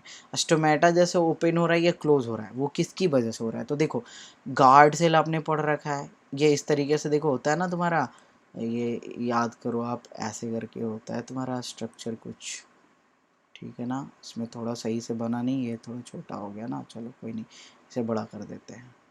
तो ये इस तरीके से होता है, इसमें फिर साइड से ऐसे समझ लो आप, ढेर सारे इसमें ऐसे ऐसे सेल्स होते हैं, सब्सिडरी सेल्स होते हैं, यही दोनों तो गार्ड सेल है ना तुम्हारा। और ये जो बीच वाला जो है ना दिख रहा है ऐसे सेंटर सा, this is a stomatal opening, यही तो, इसी की तो बात की जा रही है कि इसके क्लोजिंग और ओपनिंग को कंट्रोल कौन करता है, तो यही गार्ड सेल कंट्रोल करता है। ये क्या है, तो ये है तुम्हारा गार्ड सेल, ये क्या है, तो गार्ड सेल है। और गार्ड सेल कैसे कंट्रोल करता है उसको भी समझ लो। देखो गार्ड सेल में जब वाटर इंटर करता है, जब H2O इंटर करता है, तो गार्ड सेल क्या हो जाता है, स्वेल हो जाता है। और स्वेल होने की वजह से स्टोमेटा क्या हो जाता है, तो ओपन हो जाता है। और इसका जस्ट अपोजिट समझ लो, जब H2O एग्जिट करेगा, जब H2O एग्जिट करेगा तो ये क्या हो जाएगा, ये श्रिंक हो जाएगा, और ये क्या हो जाएगा, तो ये क्लोज हो जाएगा। क्लियर हो रहा है ना। चलो तो हाँ, क्या आंसर क्या होगा हमारा, गार्ड सेल ना। चलो यही को क्वेश्चन था, opening and closing of stomatal function. चलो ठीक है। Next is 43, which of the following is used in the synthesis of protein, protein के सिंथेसिस में ना नाइट्रोजन का यूज होता है, याद रखोगे आप इसे, ठीक है ना। Oh shit, hydrogen oxygen carbon dioxide नहीं, नाइट्रोजन याद रखोगे। Next, temporary finger like projections on amoeba, amoeba में याद करो जो फिंगर लाइक प्रोजेक्शंस निकले होते हैं ना टेम्परेरी, उसे क्या बोलते हैं, स्यूडोपोडिया बोलेंगे भाई, याद करो आप। इसका स्ट्रक्चर भी चेंज कर सकता है, ठीक है ना, क्योंकि ये प्लेरोमॉर्फिक ऑर्गेनिज्म होते हैं। आ रहा है समझ में। चलो नेक्स्ट क्वेश्चन पे चलते हैं। लाइपेज एक्ट्स ऑन, लाइपेज कहाँ से आ रहा है, याद आया आपको, पैनक्रियाटिक जूस का ये एक मतलब कंपोनेंट है, पैनक्रियास से आ रहा है। और लाइपेज किस पे काम करता है, तो फैट पे। अब देखो यहीं पे समझो, अगर ऑप्शन में होता इमल्सिफाइड फैट, अगर ऑप्शन में होता क्या होता, इमल्सिफाइड फैट, तो फिर हम इसे टिक करते। आ रहा है समझ में। लेकिन ये नहीं है सिंपली फैट है तो फैट हो जाएगा। अमीनो एसिड नहीं, अमीनो एसिड तो ये तो फाइनल प्रोडक्ट हो गया, इसको तो अब डाइजेशन भी नहीं करना है। कार्बोहाइड्रेट का तो डाइजेशन तुम्हारा अमाइलेज करता है, सलेब्री अमाइलेज और pancreatic amylase, all of this तो होगा नहीं। Next question, respiratory pigment in human body. Human body में जो रेस्पिरेटरी पिगमेंट है वो क्या होता है, तो याद रखोगे इसे, ब्लड में भी हेमोग्लोबिन दे रहा है, हेमोग्लोबिन होगा ना बेसिकली। इसमें देखो इसे तोड़ के समझाता हूँ मैं। एक हो गया हीम, हीम मतलब यहाँ पे जो है ना ये आयरन का पार्ट होता है, और ये जो ग्लोबिन है ना ये बेसिकली ये एक प्रोटीन का पार्ट है। आ रहा समझ में? सो दिस इज हेमोग्लोबिन। अब देखो ये जो आयरन का मॉलिक्यूल है, ये एक मॉलिक्यूल जो आयरन का होता है ना, ये 4 अलग अलग मॉलिक्यूल कैरी करता है ऑक्सीजन का, ठीक है। One molecule of iron in haemoglobin can carry 4 different molecules of oxygen. Clear है ना? तो इसीलिए इसको क्या बोलते हैं, रेस्पिरेटरी पिगमेंट। आ रहा समझ में? Next question, what fluid medium does blood consist of. Blood में फ्लूइड मीडियम प्लाज्मा है सिंपली। लिम्फ तो ब्लड का कंपोनेंट है, प्लेटलेट्स भी, प्लेटलेट तो सेल है, ऑल ऑफ दिस तो होगा नहीं, सिंपली प्लाज्मा।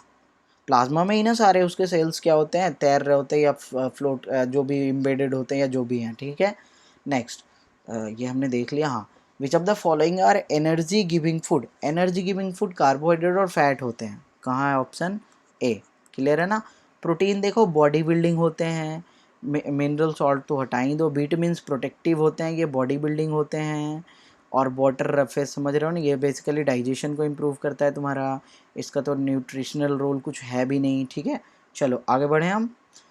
तो question number 49, the mode of nutrition found in fungi. Fungi में कौन सा मोड होता है? सैप्रोफिटिक। याद रखोगे, ऑटोट्रॉपिक होगा नहीं, होलोजोइक हम लोगों में होता है। पैरासाइटिक मीन्स जो पैरासाइट समझते हो ना, मीन्स जो कि क्या बोल रहा है, जो होस्ट पे रहे और उसे हार्म करके उसका न्यूट्रिशन ले। लेकिन फंगी वगैरह क्या करते हैं, तो डेट डिकेइंग ऑर्गेनिक मैटर पे सर्वाइव करते हैं। एक चीज़ और याद रखना, फंगी में याद रखोगे एक्सटर्नल डाइजेशन होता है।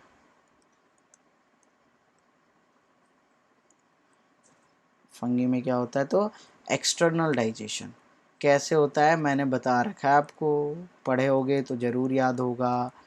एंजाइम को सिक्रीट कर दिया बॉडी के बाहर, जहाँ पे कि कोई भी गंदगी या कुछ भी प्रेजेंट है, और उसे वहीं पे क्या किया उसने, ब्रेक डाउन किया, और उसी ब्रेक डाउन को तो डाइजेशन बोलेंगे ना। और ब्रेक डाउन के बाद फिर क्या कर लेता है, उसे एब्जॉर्ब कर लेता है जब वो सिंपलर सॉल्युबल फॉर्म में बदल जाता है, ठीक है। इतना समझ में आया? चलो नेक्स्ट क्वेश्चन देखते हैं।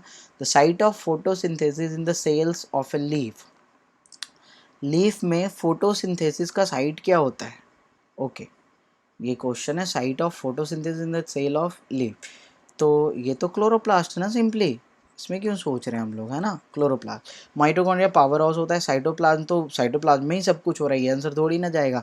Protoplasm is basically cytoplasm plus nucleus, याद रखोगे। प्रोटोप्लाज्म इज व्हाट, तो protoplasm is basically cytoplasm plus nucleus. ये तुम्हारा क्या होता है, तो प्रोटोप्लाज्म होता है, ठीक है ना। और साइटोप्लाज्म पता ही है आपको, जो फ्लूइड प्रेजेंट होता है, तो बेसिकली आंसर होगा ए। तो यहाँ पे हम लोगों ने करीब 50 क्वेश्चन, है ना, 50 क्वेश्चन यहाँ पे कंप्लीट किया। अभी 100 क्वेश्चंस और बच रखे हैं, ठीक है ना। चलो कोई नहीं, देखते हैं आगे। Question number 51, pancreatic lipase acts on. Lipase है ना, कौन है लाइपेज? लाइपेज फैट पे काम करता है ना, पहला तो हो गया। इन कौन से मीडियम में, तो लाइपेज कहाँ निकल रहा है भाई, तो लाइपेज स्मॉल इंटेस्टाइन में निकल रहा है, और स्मॉल इंटेस्टाइन वाले ना बेसिक मीडियम में काम करते हैं, याद रखना। क्योंकि यहाँ बाइल जूस आता है, वही तो बेसिक मीडियम बनाता है। तो फैट और बेसिक, फैट और बेसिक, आंसर बी। आगे ऑप्शन देखने की ज़रूरत नहीं है हमें। Bile juice is secreted by, bile juice liver से निकल रहा है, यहाँ कोई प्रॉब्लम ही नहीं होना चाहिए आपको। स्मॉल इंटेस्टाइन से बिल्कुल नहीं, पैनक्रियास से समझती हूँ, pancreatic amylase, lipase and trypsin. Stomach में तो समझती हूँ पेप्सिन, ठीक है। तो इधर तो होने वाला है नहीं, आगे बढ़ते हैं। फोटोसिंथेसिस इज अ, फोटोसिंथेसिस क्या है according to option, catabolic anabolic, यही दो हो सकते हैं ना, या दोनों हो सकते हैं या नन। दोनों तो नहीं होगा, जो कैटाबोलिक होगा वो एनाबोलिक नहीं होगा। वैसे कुछ कुछ होते हैं एम्फीबोलिक भी, छोड़ दो उसे। चलो देखते हैं, तो समझ लो पहले कैटाबोलिक एनाबोलिक होता क्या है, अगर आपको याद है तो ठीक है। देखो जहाँ फॉर्मेशन हो रहा है ऑर्गेनिक सब्सटेंस का, जहाँ क्या हो रहा है, फॉर्मेशन हो रहा है, उसको बोलेंगे एनाबोलिक। और जहाँ ब्रेकडाउन हो रहा है, क्या हो रहा है, जहाँ ब्रेकडाउन हो रहा है, यहाँ तो लॉकडाउन ही चल रहा है नहीं, चलो तो जहाँ ब्रेकडाउन हो रहा है तो उसे बोलेंगे हम कैटाबोलिक। तो बताओ ना, फोटोसिंथेसिस में तो बनता है ना ग्लूकोज, ग्लूकोज यानी C6H12O6 का क्या होता है, तो फॉर्मेशन होता है। क्या होता है, तो फॉर्मेशन होता है, इसीलिए ये क्या हो गया, तो एनाबोलिक प्रोसेस हो गया। चलो आगे बढ़ें। Pepsin acts on protein. Pepsin देखो, पेप्सिन याद करो स्टमक, पेप्सिन कहाँ, तो स्टमक के साइड। और काम किस मीडियम में करेगा, तो एसिडिक मीडियम में, इतना याद होना चाहिए आपको। ठीक है, नेक्स्ट क्वेश्चन। हाँ, the valve present between right auricle and right ventricle. चलो बनाते हैं। ये देखो हार्ट हो गया, ठीक है ना, ये देखो राइट ऑरिकल, ये देखो राइट वेंट्रिकल, इसके बीच में यहाँ पे जो वॉल्व होता है इसको क्या बोलते हैं, तो इसको बोलते हैं ट्राइकस्पिड वॉल्व। इधर जो होते हैं इसको बोलते हैं क्या, तो बाइकस्पिड वॉल्व। तो इधर क्या हमारा आंसर हो जाएगा, आंसर हो जाएगा ट्राइकस्पिड वॉल्व। ठीक है ना, बाइकस्पिड नहीं होगा, semi lunar mitral. Semi lunar कहाँ से हो जाएगा भाई, सेमी लूनर तो उधर, ये देखो यहाँ से ना होता है, एक जो जा रहा है लंग्स के पास और एक जो जा रहा है इधर ऑरोटा के पास, उधर प्रेजेंट होता है ना, तो सेमी लूनर नहीं, मिट्रल वॉल्व बाइकस्पिड को ही बोलते हैं। ठीक है ना, कंफ्यूज नहीं होना, tricuspid is the answer. Next, the valve present between, अच्छा फिर से क्वेश्चन, लेफ्ट ऑरिकल और लेफ्ट वेंट्रिकल के बीच में, तो इसमें तो बाइकस्पिड होगा ना, और बाइकस्पिड को ही मिट्रल बोलते हैं, अभी तो बताएं, तो आंसर क्या हो जाएगा, दोनों हो जाएगा।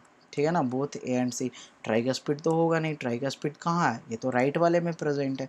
राइट वाले में तीन तीन फ्लैप्स होते हैं ना, कप्स होते हैं, तीन, 3 कस्प्स होते हैं, याद करो आप। चलो next, 57, during photosynthesis dark reaction, dark reaction, dark reaction और लाइट रिएक्शन। लाइट रिएक्शन याद करो वहाँ होगा जहाँ क्लोरोफिल होगा, और ये हो जाएगा तुम्हारा ग्रेना ना, और डार्क रिएक्शन क्या हो जाएगा, तो स्ट्रोमा ना, आ रहा है समझ में। तो पहले स्ट्रोमा आना चाहिए देन ग्रेना, यानी ऑप्शन ए। आगे पढ़ने की जरूरत नहीं है, बिल्कुल नहीं है। विच of the following is the central element present in chlorophyll, याद रखोगे इसे, मैग्नीशियम होता है, magnesium is the central element present in chlorophyll, इसे जरूर याद रखोगे आप। ठीक है ना, यानी मैग्नीशियम उसमें प्रेजेंट होता है, जैसे हेमोग्लोबिन में आयरन था ना, तो वैसे ही क्लोरोफिल में मैग्नीशियम है। नेक्स्ट देखें, which of the following is the assimilatory power. Oh, assimilatory power याद आ रहा है कुछ, एसिमिलेटरी पावर उसे बोल रहे थे ना, जो लाइट रिएक्शन में बन रहा था, और लाइट रिएक्शन में दो चीज़ बन रहे थे, ATP और NADPH2। So this is the answer, आ रहा समझ में ना, यही हो गया तुम्हारा आंसर। आंसर कौन सा हो गया, डी। ठीक है, तो आगे बढ़े अब। विच of the following helps in emulsification of fat. अभी तो पता है बाइल जूस, बाइल जूस क्या करता है, इमल्सिफिकेशन करता है। इमल्सिफिकेशन समझते हो ना, इमल्सिफिकेशन समझो अगर नहीं समझते तो। ये देखो बड़े बड़े मान लो ग्लोब्यूल्स है फैट के, इस पे बाइल जूस जब काम करता है ना, तो ये छोटे छोटे ग्लोब्यूल्स में टूट जाता है। और समझ में, ये छोटे छोटे ग्लोब्यूल्स में टूट गया। अब इस पे कौन काम करेगा, तो इस पे काम करेगा तुम्हारा लाइपेज, और लाइपेज इसको अब तोड़ सकता है, जो कि पहले इस लाइपेज के लिए थोड़ा सा ये कठिन काम था। आ रहा समझ में, तो अब उसके लिए ये आसान काम हो गया। सो आंसर क्या होगा हमारा, बाइल जूस। आगे बढ़ें। विच of the following is not a feature of living organism.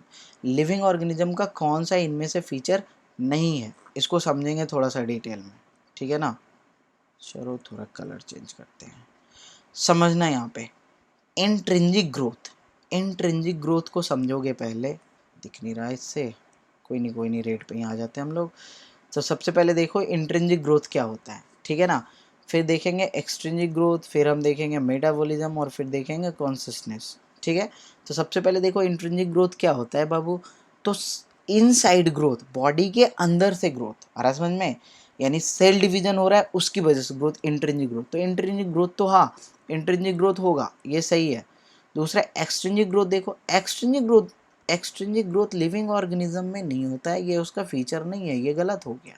Extrinsic growth देखो कहाँ होगा, जैसे नॉन लिविंग थिंग्स में बेसिकली होते हैं। जैसे मान लो कि ये मेरा लैपी है, अब लैपी को मैं यहीं छोड़ देता हूँ, ठीक है ना, तो इस पर डस्ट वस्ट पड़ते पड़ते और मे भी यहाँ पे एक बहुत डस्ट कहीं वो जमा हो जाए, ढेर सारे एक एक्स्ट्रा लेयर ही जमा हो जाए, ग्रोथ हो गया ना थोड़ा सा।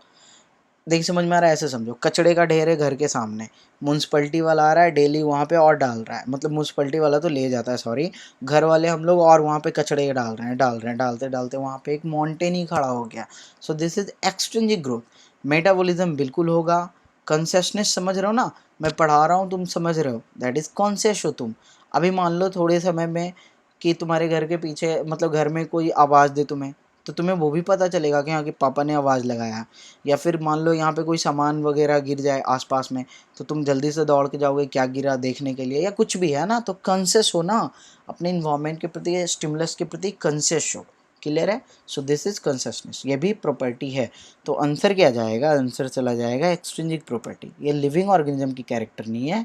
Next, a virus which is present outside the host and possesses an outer protective protein, उसके ऊपर एक outer protective protein होगा कैस्पिड कैप्सिड, और ये प्रेजेंट कहाँ होगा, तो आउटसाइड द होस्ट मीन्स हमारे बॉडी के बाहर, और इसे क्या बोलेंगे, तो वेरियन बोलेंगे, याद रख लेना इसे। न्यूक्लियोइड तो क्या होता है, न्यूक्लियर रीजन होता है तुम्हारा प्रोकैरियोट का, बैक्टीरियोफाज बाद में पढ़ोगे, ठीक है। न्यूक्लिक एसिड तो सेल के अंदर का पार्ट है ना। चलो तो ये आंसर याद रखना, वेरियन सॉरी। हाँ, next is arrange the following steps of photosynthesis and tick the correct option. Photosynthesis के स्टेप्स दे रखे हैं, पहले कौन हो रहा है, बाद में कौन हो रहा है, उसके बाद कौन हो रहा है, देखते हैं। Conversion of solar energy into chemical energy, चलो ठीक है बराबर। Absorption of solar energy by chlorophyll, ये तो सबसे पहला स्टेप है, सबसे पहले तो एब्जॉर्ब ही करेगा ना, so this is the first step. तो third is reduction of CO2, ये तो सबसे लास्ट स्टेप है, तो ये क्या हो गया, सेकेंड हो गया, और ये क्या हो गया, थर्ड। तो आंसर कुछ होना चाहिए 213, where is 213, option A. Clear है ना, चलो आगे बढ़े। Next, which of the following is importance of food, food का इंपॉर्टेंस क्या है, चलो देखते हैं।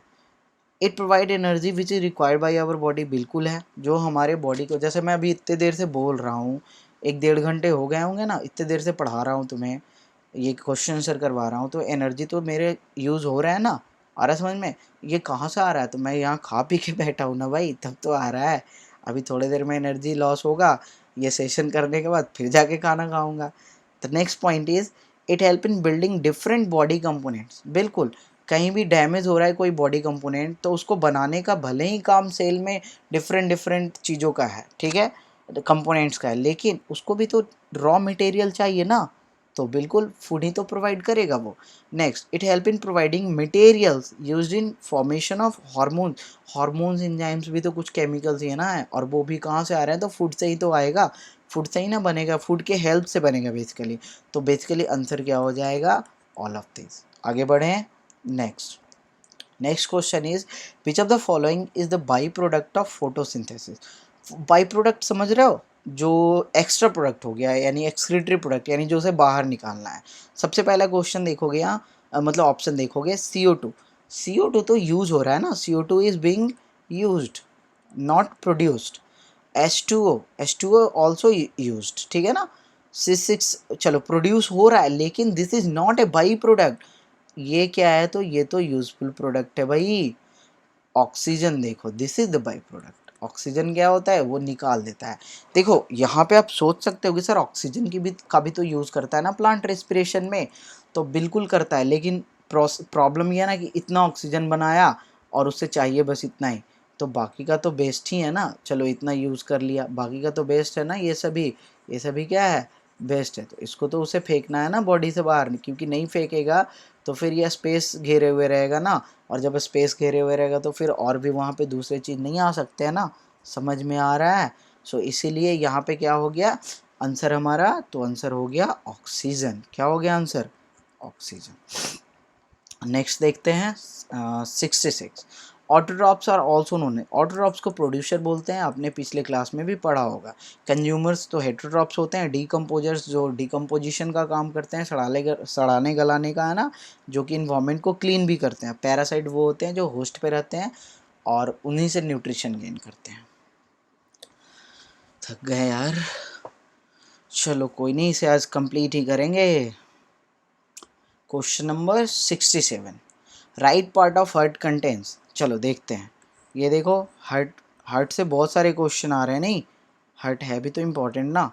ये देखो राइट पार्ट मीन्स ये पूरे पार्ट की बात कर रहा है, यही पार्ट की बात कर रहा है ना। राइट ऑरिकल और राइट वेंट्रिकल दोनों की ही बात कर रहा है। देखो मैंने जिसे पूरा ये देखो शेड कर दिया है, इसकी बात कर रहा है। तो देखो इधर आया, यहाँ से blood superior vena cava, inferior vena cava, कैसा ब्लड आया तो डीऑक्सीजनेटेड ब्लड। तो यही ब्लड तो फिर नीचे गया ना, आ रहा है समझ में, यही ब्लड तो नीचे गया ना। यहाँ पे देखो मैं कलर चेंज करके आपको समझा देता हूँ। यहाँ पे क्या हुआ, यही ब्लड ना नीचे गया। यहाँ पे जो वॉल्व प्रेजेंट होते हैं तुम्हारे, कौन सा वॉल्व, टीसीबी भाई, तो यहाँ से नीचे गया। तो यहाँ भी तो तुम्हारा CO2 वाला ही ना ब्लड पहुँचेगा। तो बेसिकली आंसर क्या होगा, अब तक तो पता चल ही गया होगा कि डीऑक्सीजनेटेड होगा। अगर राइट पार्ट का पूछता, इधर का पूछता पूछता ना, तो फिर हमारा आंसर क्या होता, ऑक्सीजनेटेड होता। आगे बढ़े next. The process of digestion of food in human starts in, digestion stomach, sorry mouth में स्टार्ट होता है भाई, याद रखना है।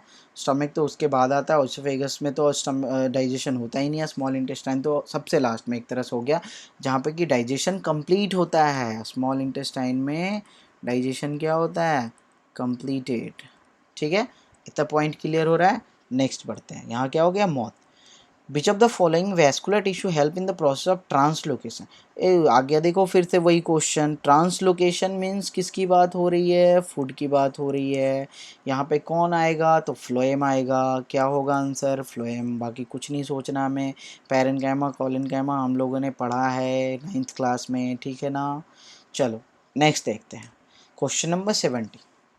Out of the following which group of organism have the longest small intestine. देखो याद रखना, लॉन्गेस्ट स्मॉल इंटेस्टाइन उसी का होगा जिसको ज़्यादा देर तक डाइजेशन करना हो, यानी जो सेलुलोज खाता हो।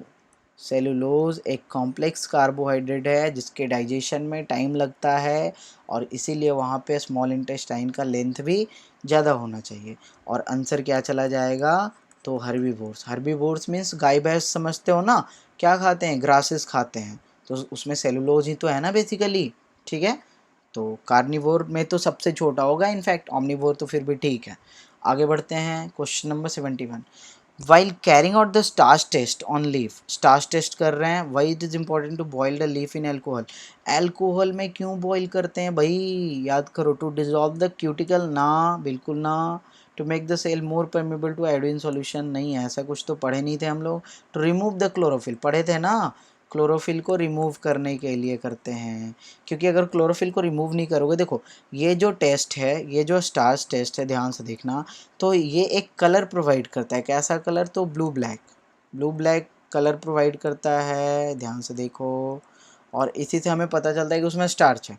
लेकिन अगर मान लो कि यहाँ पे ऑलरेडी ग्रीन कलर पहले से प्रेजेंट है क्लोरोफिल का, तो ब्लू ब्लैक देगा क्या, वहाँ पे फिर कलर कलर कॉम्बिनेशन, समझ रहे हो ना, कोई दूसरा ही कलर आ जाएगा, तो फिर वो हमारे लिए पॉसिबल नहीं होगा कि मतलब उस टेस्ट से हम कुछ मतलब पता लगा पाएँ। So the answer is to remove chlorophyll. Last क्या था, टू स्टॉप नहीं केमिकल रिएक्शन क्यों रोकेंगे हम लोग। चलो नेक्स्ट देखते हैं हम लोग। Next question is the first enzyme to mix with food.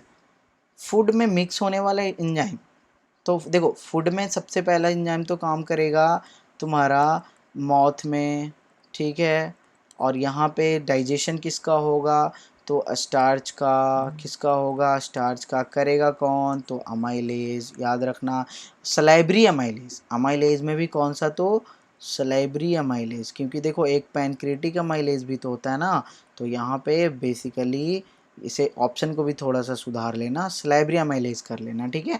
जिसका दूसरा नाम है तुम्हारा टाइलिन, सलाइब्री अमाइलेज और टाइलिन, ठीक है ना, या अमाइलेज ही बोलो, ठीक है।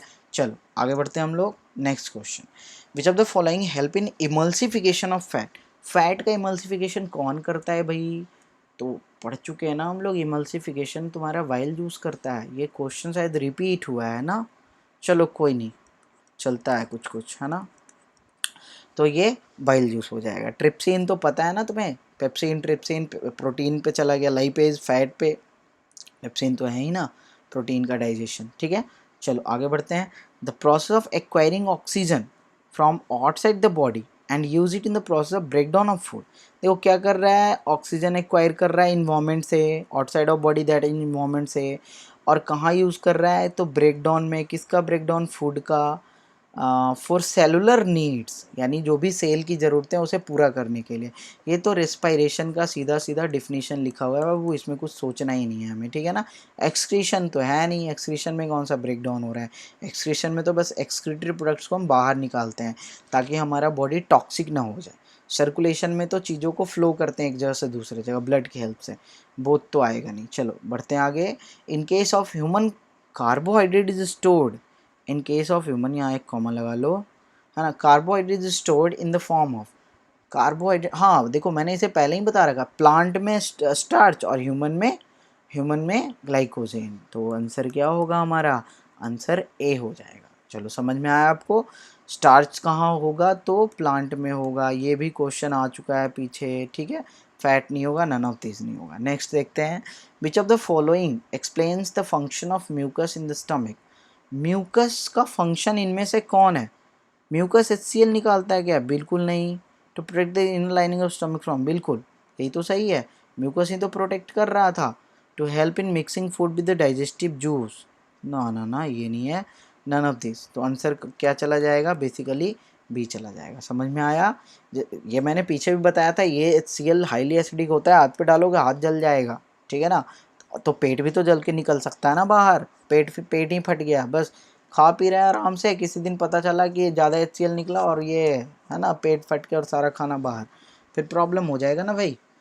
तो देखो आगे अगला क्वेश्चन देखना, the respiratory pigment haemoglobin, HbS stands for haemoglobin, ठीक है ना, is mainly responsible for the transportation of, किसका ट्रांसपोर्टेशन करता है भाई, ऑक्सीजन का करेगा, और किसका करेगा, क्लियर है ना, ऑक्सीजन आंसर है, कार्बन डाइऑक्साइड नहीं, मोनोऑक्साइड का तो और भी नहीं है ना।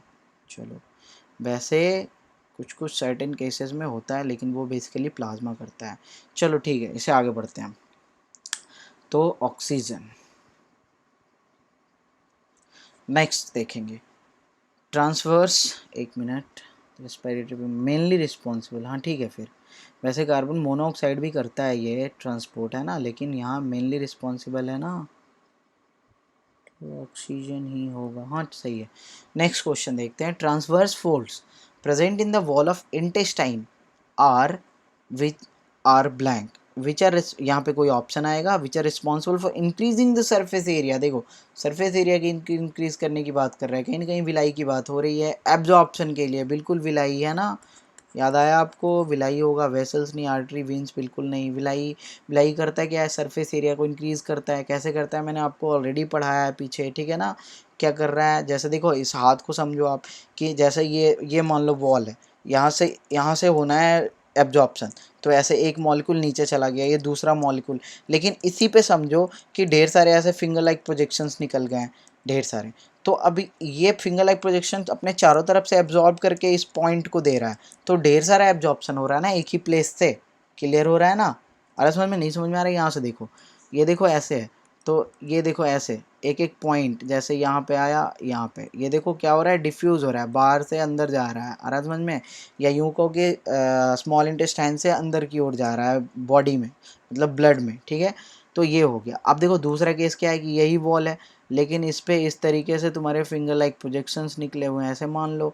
अब ये जो ढेर सारे प्रोजेक्शंस है, तो इसके चारों तरफ, ऐसे चारों तरफ से ये एब्जॉर्ब कर रहा है ना, आ रहा समझ में, और एब्जॉर्ब करके इस पॉइंट को दे रहा है, तो ऐसे ही हर जगह से एब्जॉर्ब हो रहा है, समझ में आ रहा है, तो यहाँ पे मैक्सिमम एब्जॉर्प्शन होगा ना। सो यही तो है हमारा विलाई, ठीक है। चलो आगे बढ़े अब हम, next question 79, after digestion proteins, carbohydrate and fats are convert. देखो प्रोटीन की बात हुई है पहले, तो प्रोटीन को तो सबसे पहले हो जाएगा अमाइनो एसिड, देन कार्बोहाइड्रेट की बात हुई है तो यहाँ आएगा सेकेंड नंबर में ग्लूकोज, और देन फैट की बात हुई है तो यहाँ आएगा तुम्हारा फैटी एसिड। अब इस सीक्वेंस में जो भी आंसर होगा वही हमारा आंसर होगा, amino acid glucose fatty acid, amino acid glucose fatty acid, the answer is B, clear है ना। चलो आगे बढ़ें, cramps cause during sudden activities are due to formation of, ये भी देखो रिपीटेड क्वेश्चन है ना, कोई नहीं, ये क्या हो जाएगा, लैक्टिक एसिड हो जाएगा, ठीक है ना। आगे बढ़ते हैं, क्वेश्चन नंबर 81, एम्फीबियंस हैव, हाँ देखो इसमें मैंने एक ट्रिक बताया था आपको, इस तरीके से याद कर लेना, PARAM, परम, P फॉर पाइसेस, पाइसेस जिसको कि तुम फिश बोलते हो है ना, A for amphibian, R for reptiles, A for apps, apps means जिसे तुम बर्ड्स बोलते हो, और M फॉर मैमल्स। देखो इस वाले में तुम्हारा 2 चैम्बर होगा, इन दोनों में तुम्हारा 3 चैम्बर होगा, और इन दोनों में तुम्हारा 4 चैम्बर होगा। बस इतना ही याद रखना था। क्लियर हुआ? जिसमें भी देखो रेप्टाइल्स में एक एक्सेप्शन है, रेप्टाइल्स में एक एक्सेप्शन है, और वो है कौन? तो क्रोकोडाइल, क्रोकोडाइल जहाँ कितने चैम्बर होते हैं? 4। एक्चुअली आगे क्लास में जाओगे ना तो यहाँ पढ़ोगे 3.5, क्रोकोडाइल में क्या पढ़ोगे? 3.5 चैम्बर पढ़ोगे, ठीक है ना। लेकिन बेसिकली कितने चैम्बर हुए? तो 4 ही हुए ना, ठीक है। तो क्या आंसर जाएगा अब? Amphibians, amphibians, amphibians 3, answer is C. चलो next, which of the following does not occur during photosynthesis, photosynthesis के टाइम क्या नहीं होता है? देखते हैं। कन्वर्जन लाइट एनर्जी बिल्कुल हो रहा है, स्प्लिटिंग ऑफ H2O मॉलिक्यूल बिल्कुल हो रहा है, oxidation of CO2 to carbohydrate ये नहीं हो रहा है, कार्बोहाइड्रेट टू, अच्छा एक मिनट, ये भी तो हो ही रहा है ना। आगे देखते हैं, absorption of light energy, absorption of light energy, absorption of, ये देखो ये तो पहले इसको यहाँ से काट दो, ये फालतू लिखा हुआ है, सिंपली है absorption of light energy. Clear है ना। अब देखो the point is here, answer देखो यहाँ से मिलेगा, यहाँ देखो लिख रखा है क्या? ऑक्सीडेशन। क्लियर है ना। जबकि CO2 का क्या होता है? रिडक्शन होता है, अगर आपको याद हो तो CO2 का क्या होता है? रिडक्शन होता है। तो आंसर क्या चला जाएगा? सी, है ना। थोड़ा सा ये एडवांस लेवल का क्वेश्चन था। लाइट एनर्जी का एब्जॉर्प्शन तो होता ही है, कन्वर्जन भी होता है। आगे बढ़े हैं 83, look at the following statement and answer the following question. चलो देते हैं, क्वेश्चन बड़ा सा है, ध्यान से पढ़ेंगे। In veins blood flow with high pressure, veins में हाई प्रेशर क्यों होगा भाई? वेन में तो लो प्रेशर होता है, ये तो गलत हो गया statement. In arteries blood flow with high pressure, ये स्टेटमेंट सही है। In both arteries and when blood flow without pressure, ये तो गलत ही है ना। आगे वेन्स हैव वॉल्व, हाँ बिल्कुल, but artery have no valve, बिल्कुल ये भी सही है। Means 2 and 4, only 2 and 4, okay, the answer is C. Clear है ना। आगे बढ़ते हैं। Many plants based products are stored in, vehicles में स्टोर करते हैं भाई, व्हीकल्स है क्या? हाँ व्हीकल्स। क्लियर है ना। वैसे देखो हर इधर उधर भी स्टोर हो रहे हैं, लेकिन मेनली व्हीकल्स में स्टोर करते हैं, ठीक है, क्योंकि बाकी सब में देखो लिखा हो रूट में, सिर्फ स्टीम में या फ्रूट में, ऐसे तो होता नहीं है, ठीक है ना। आगे बढ़ते हैं। Next is arrange the following step according to holozoic nutrition, holozoic nutrition human का समझ रहे हो, और उसको अरेंज करो और उसके बाद क्वेश्चन ये आंसर टिक करो। तो सबसे पहले इंजेशन, हाँ ये फर्स्ट नंबर पे आता है। इंजेशन के बाद डाइजेशन आता है भाई, डाइजेशन यहाँ है दूसरे नंबर पे। इसके बाद एब्जॉर्प्शन आता है भाई, ये देखो तीसरे नंबर पे ये आ गया। फिर एसिमिलेशन आता है भाई, चौथे नंबर पे आ गया। और फिर 5वें नंबर पे इजेशन आता है। तो क्या होगा आंसर हमारा? 1 4 3 2 5, 1 4 3 1 4 3 2 5, okay, answer is C. Clear है ना। आराम समझ में, हमने तो बस सीक्वेंस में लगाना था। आगे देखो, where is urine stored? Urinary bladder, obviously urinary bladder में स्टोर होता है। किडनी में तो बन ही रहा है, यूरेटर तो उसको ला रहा है, बोमेंस कैप्सूल तो अलग ही वहाँ उधर फंडा लगा हुआ है, ठीक है ना। उधर तो अल्ट्रा फिल्ट्रेशन ही चल रहा है।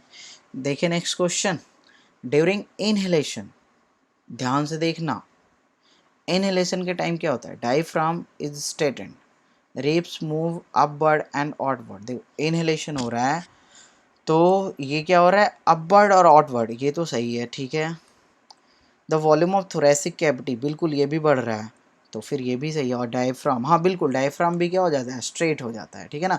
तभी तो इसको मतलब दूर करेगा ना, रिब केज को दूर करेगा, तभी तो अंदर का वॉल्यूम ओवरऑल बढ़ेगा, ठीक है ना। तो ये तीनों ही आंसर सही है, यानी क्या हो जाएगा, ऑल ऑफ दीज। इनहेलेशन है ना, हाँ फिर सही है। Next is deficiency of ADH. ADH की कमी क्या होता है भाई, पता है आपको, इंसिपिडस, याद है ना इंसिपिडस, जहाँ पे क्या करते हैं तो यूरिन बार बार निकलता है, जल्दी जल्दी निकलता है, टंकी जल्दी भरता है ना, याद है ना। डायबिटीज मेलाइटस तो समझ रहे हो, इंसुलिन से रिलेटेड है, पढ़ेंगे सेकेंड चैप्टर में। किडनी फेल्योर नहीं, किडनी फेल्योर हो भी सकता है बाद में, है ना, लेकिन फिलहाल नहीं। Glomerular nephritis, glomerular nephritis is basically ये डिजीज जिसमें क्या होते हैं, ग्लोमेरुलस जो होते हैं ना वो स्वेल कर जाते हैं, ठीक है, तो इसे रहने दो। तो डायबिटीज इंसिपिडस, ठीक है। नेक्स्ट मिक्चुरेशन, मिक्चुरेशन समझते हो ना, यूरिनेशन को ही मिक्चुरेशन बोलते हैं। मिक्चुरेशन इज व्हाट बेसिकली, तो मिक्चुरेशन इज बेसिकली यूरिनेशन, और urination is basically removal of urine, removal of urine, okay. देखो रिमूवल ऑफ यूरिया भी है, लेकिन यहाँ पे मिक्सुरेशन नहीं, ये तो सिंपली ये एक्सक्रीशन में आ सकता है तुम्हारा, प्रॉपरली यूरिन को निकालना है, क्योंकि उसमें तो और भी कंपोनेंट्स प्रेजेंट होंगे ना। हाँ उसमें बेसिक जो चीफ कंपोनेंट होगा वो यूरिया होगा, वो बात अलग है, लेकिन और भी तो कंपोनेंट्स प्रेजेंट होंगे ना। चलो नेक्स्ट क्वेश्चन देखते हैं 90। Which is the first step of urine formation, ultra filtration obviously. याद करो इस तरीके से जो बोमेंस कैप्सूल था, है ना, याद आ रहा है, इस तरीके से था ना ऐसे कुछ स्ट्रक्चर, ठीक है। तो यहाँ पे तो जो ग्लोमेरुलस प्रेजेंट था, यहीं पे तो बहुत सारे चीज़ छन के आ गए थे ना अंदर, फिर वापस कुछ कुछ सेपरेट हो गया था बॉडी में, तो यहीं पे तो होता है अल्ट्रा फिल्ट्रेशन। तो the answer is ultra filtration, ठीक है। ट्यूबुलर रीअब्जॉर्प्शन बिल्कुल नहीं, ट्यूबुलर रीअब्जॉर्प्शन यही हो रहा है जो मैंने बोला, ये इसके बाद होगा, सिक्रेशन इसके बाद होगा, है ना। ये सिंपली पता है सीरियल नंबर से लिखा हुआ है। चलो नेक्स्ट देखते हैं 91। Out of the following which is not perform in the nephron, चलो देखते हैं, filtration, secretion, reabsorption, urea synthesis नहीं हो रहा है, बाकी सब कुछ हो रहा है, बाकी सारे प्रोसेस तो है ना, secretion, tubular secretion, filtration, ultra filtration, reabsorption, समझते हो ना। यूरिया सिंथेसिस कहाँ होता है बाबू, तो याद रखना ये लीवर में होता है, ठीक है। ये उसको बस फिल्टर करता है, लेकिन बनता कहाँ है, तो लीवर में बनता है, जो एक्सेस प्रोटीन्स होते हैं ना उसी का यूज़ करके बनता है। Next is birds. बर्ड्स क्या होते हैं भाई, बर्ड्स, बर्ड्स मतलब कि पानी बहुत ही कम, यूरिक एसिड।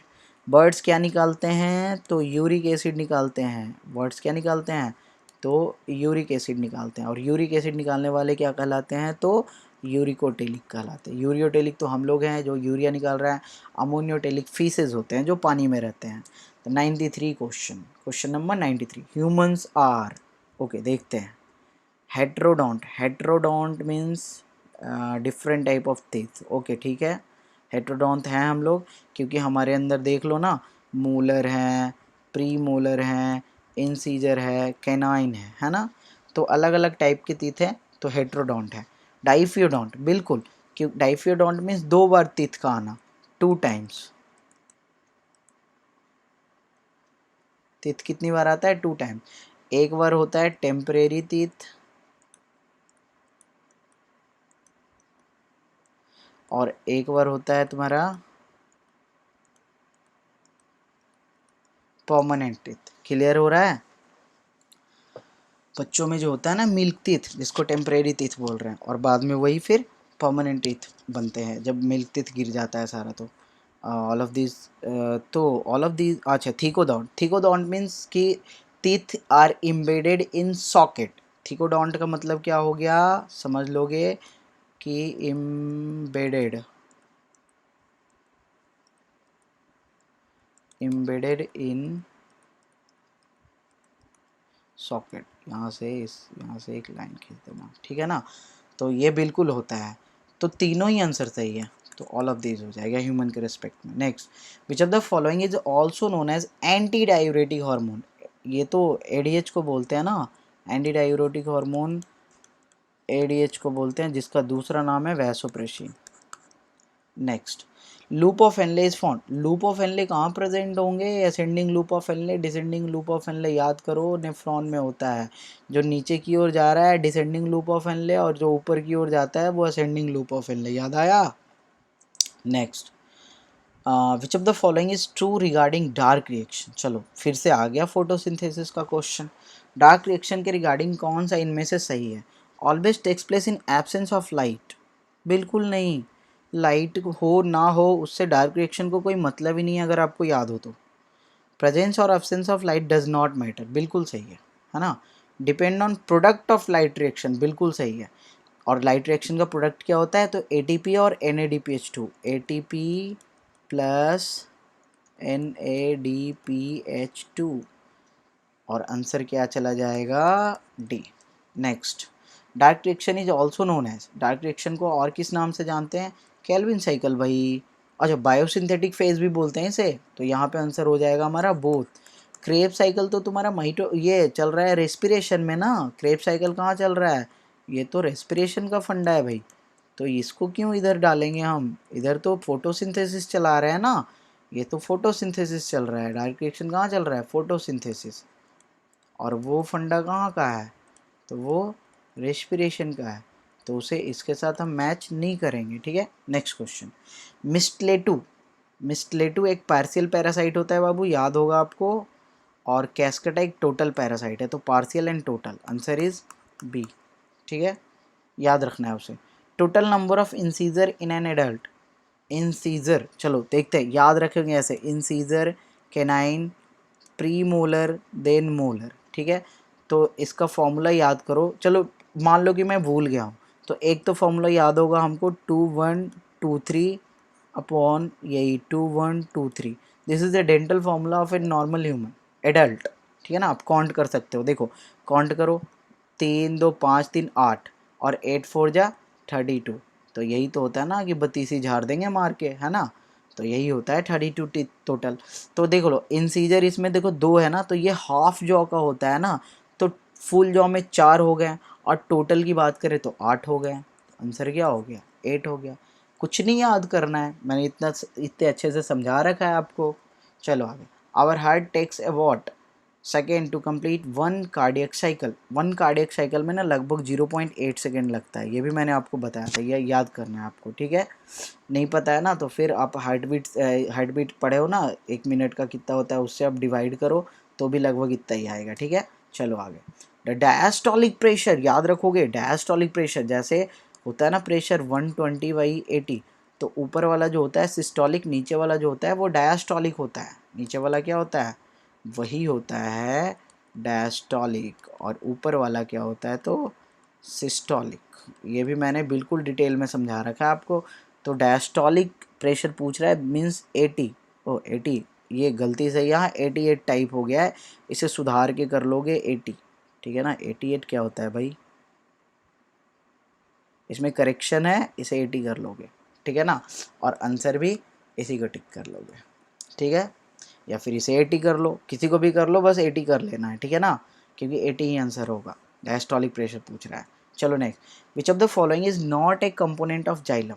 देखो जाइलम के 4 कंपोनेंट होते हैं, जाइलम पैरेन्काइमा हाँ होता है, फिर जाइलम फाइबर चलो दिया नहीं है, फिर होते हैं तुम्हारे ट्रैकिट्स और वेसल्स, तो ट्रैकिट्स और वेसल्स, तो सीप ट्यूब नहीं है ना।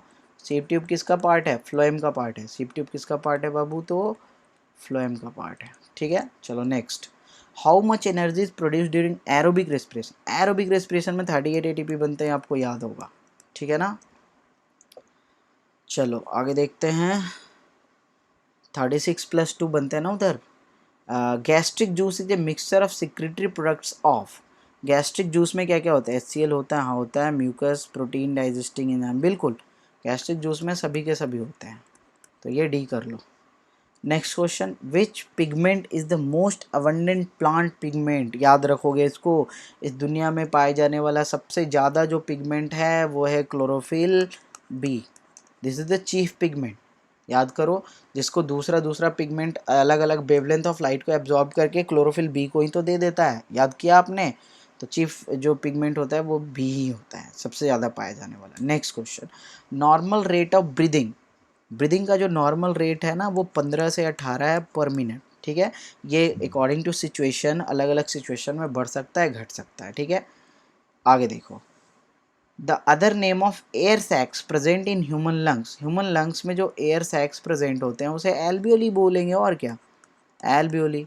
बक्कल कैविटी तो होगा नहीं, ट्रैकिया तो समझ ही रहे हो, तो पाइप जा रहा है, थोरेसिक कैविटी भी नहीं होगा, थोरेसिक कैविटी थोड़ी ना हो जाएगा। आगे देखो, if the CO2 concentration in blood increases, क्या हो रहा है, ब्लड में CO2 का कंसंट्रेशन क्या हो गया बाबू, बढ़ गया है, तो ब्रीदिंग क्या होगा, चलो देखते हैं फिर। CO2 बढ़ गया है तो ऑक्सीजन का डिमांड भी तो बढ़ गया होगा ना, क्योंकि उसे ऑक्सीजन चाहिए बॉडी को, लेकिन CO2 बढ़ गया है तो जल्दी जल्दी सांस लेना शुरू करेंगे ना, ताकि जो भी ऑक्सीजन है ना थोड़ा बहुत वो जल्दी जल्दी आ जाए, ठीक है ना, क्योंकि CO2 का कंसनट्रेशन बढ़ गया है, तो सिंपली क्या हो जाएगा, इंक्रीजेस।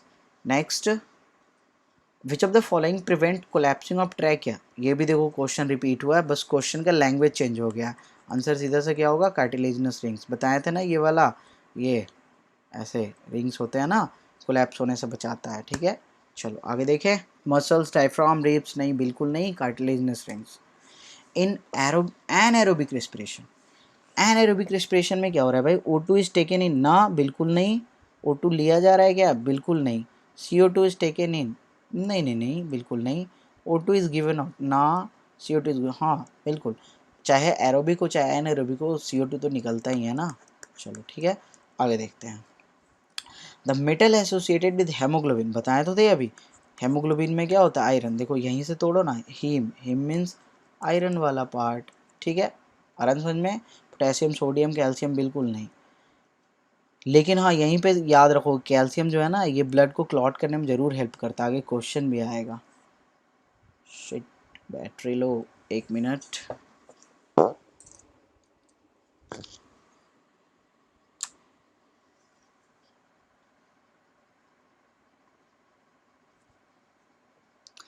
चलो देखेंगे अब हम लोग आगे।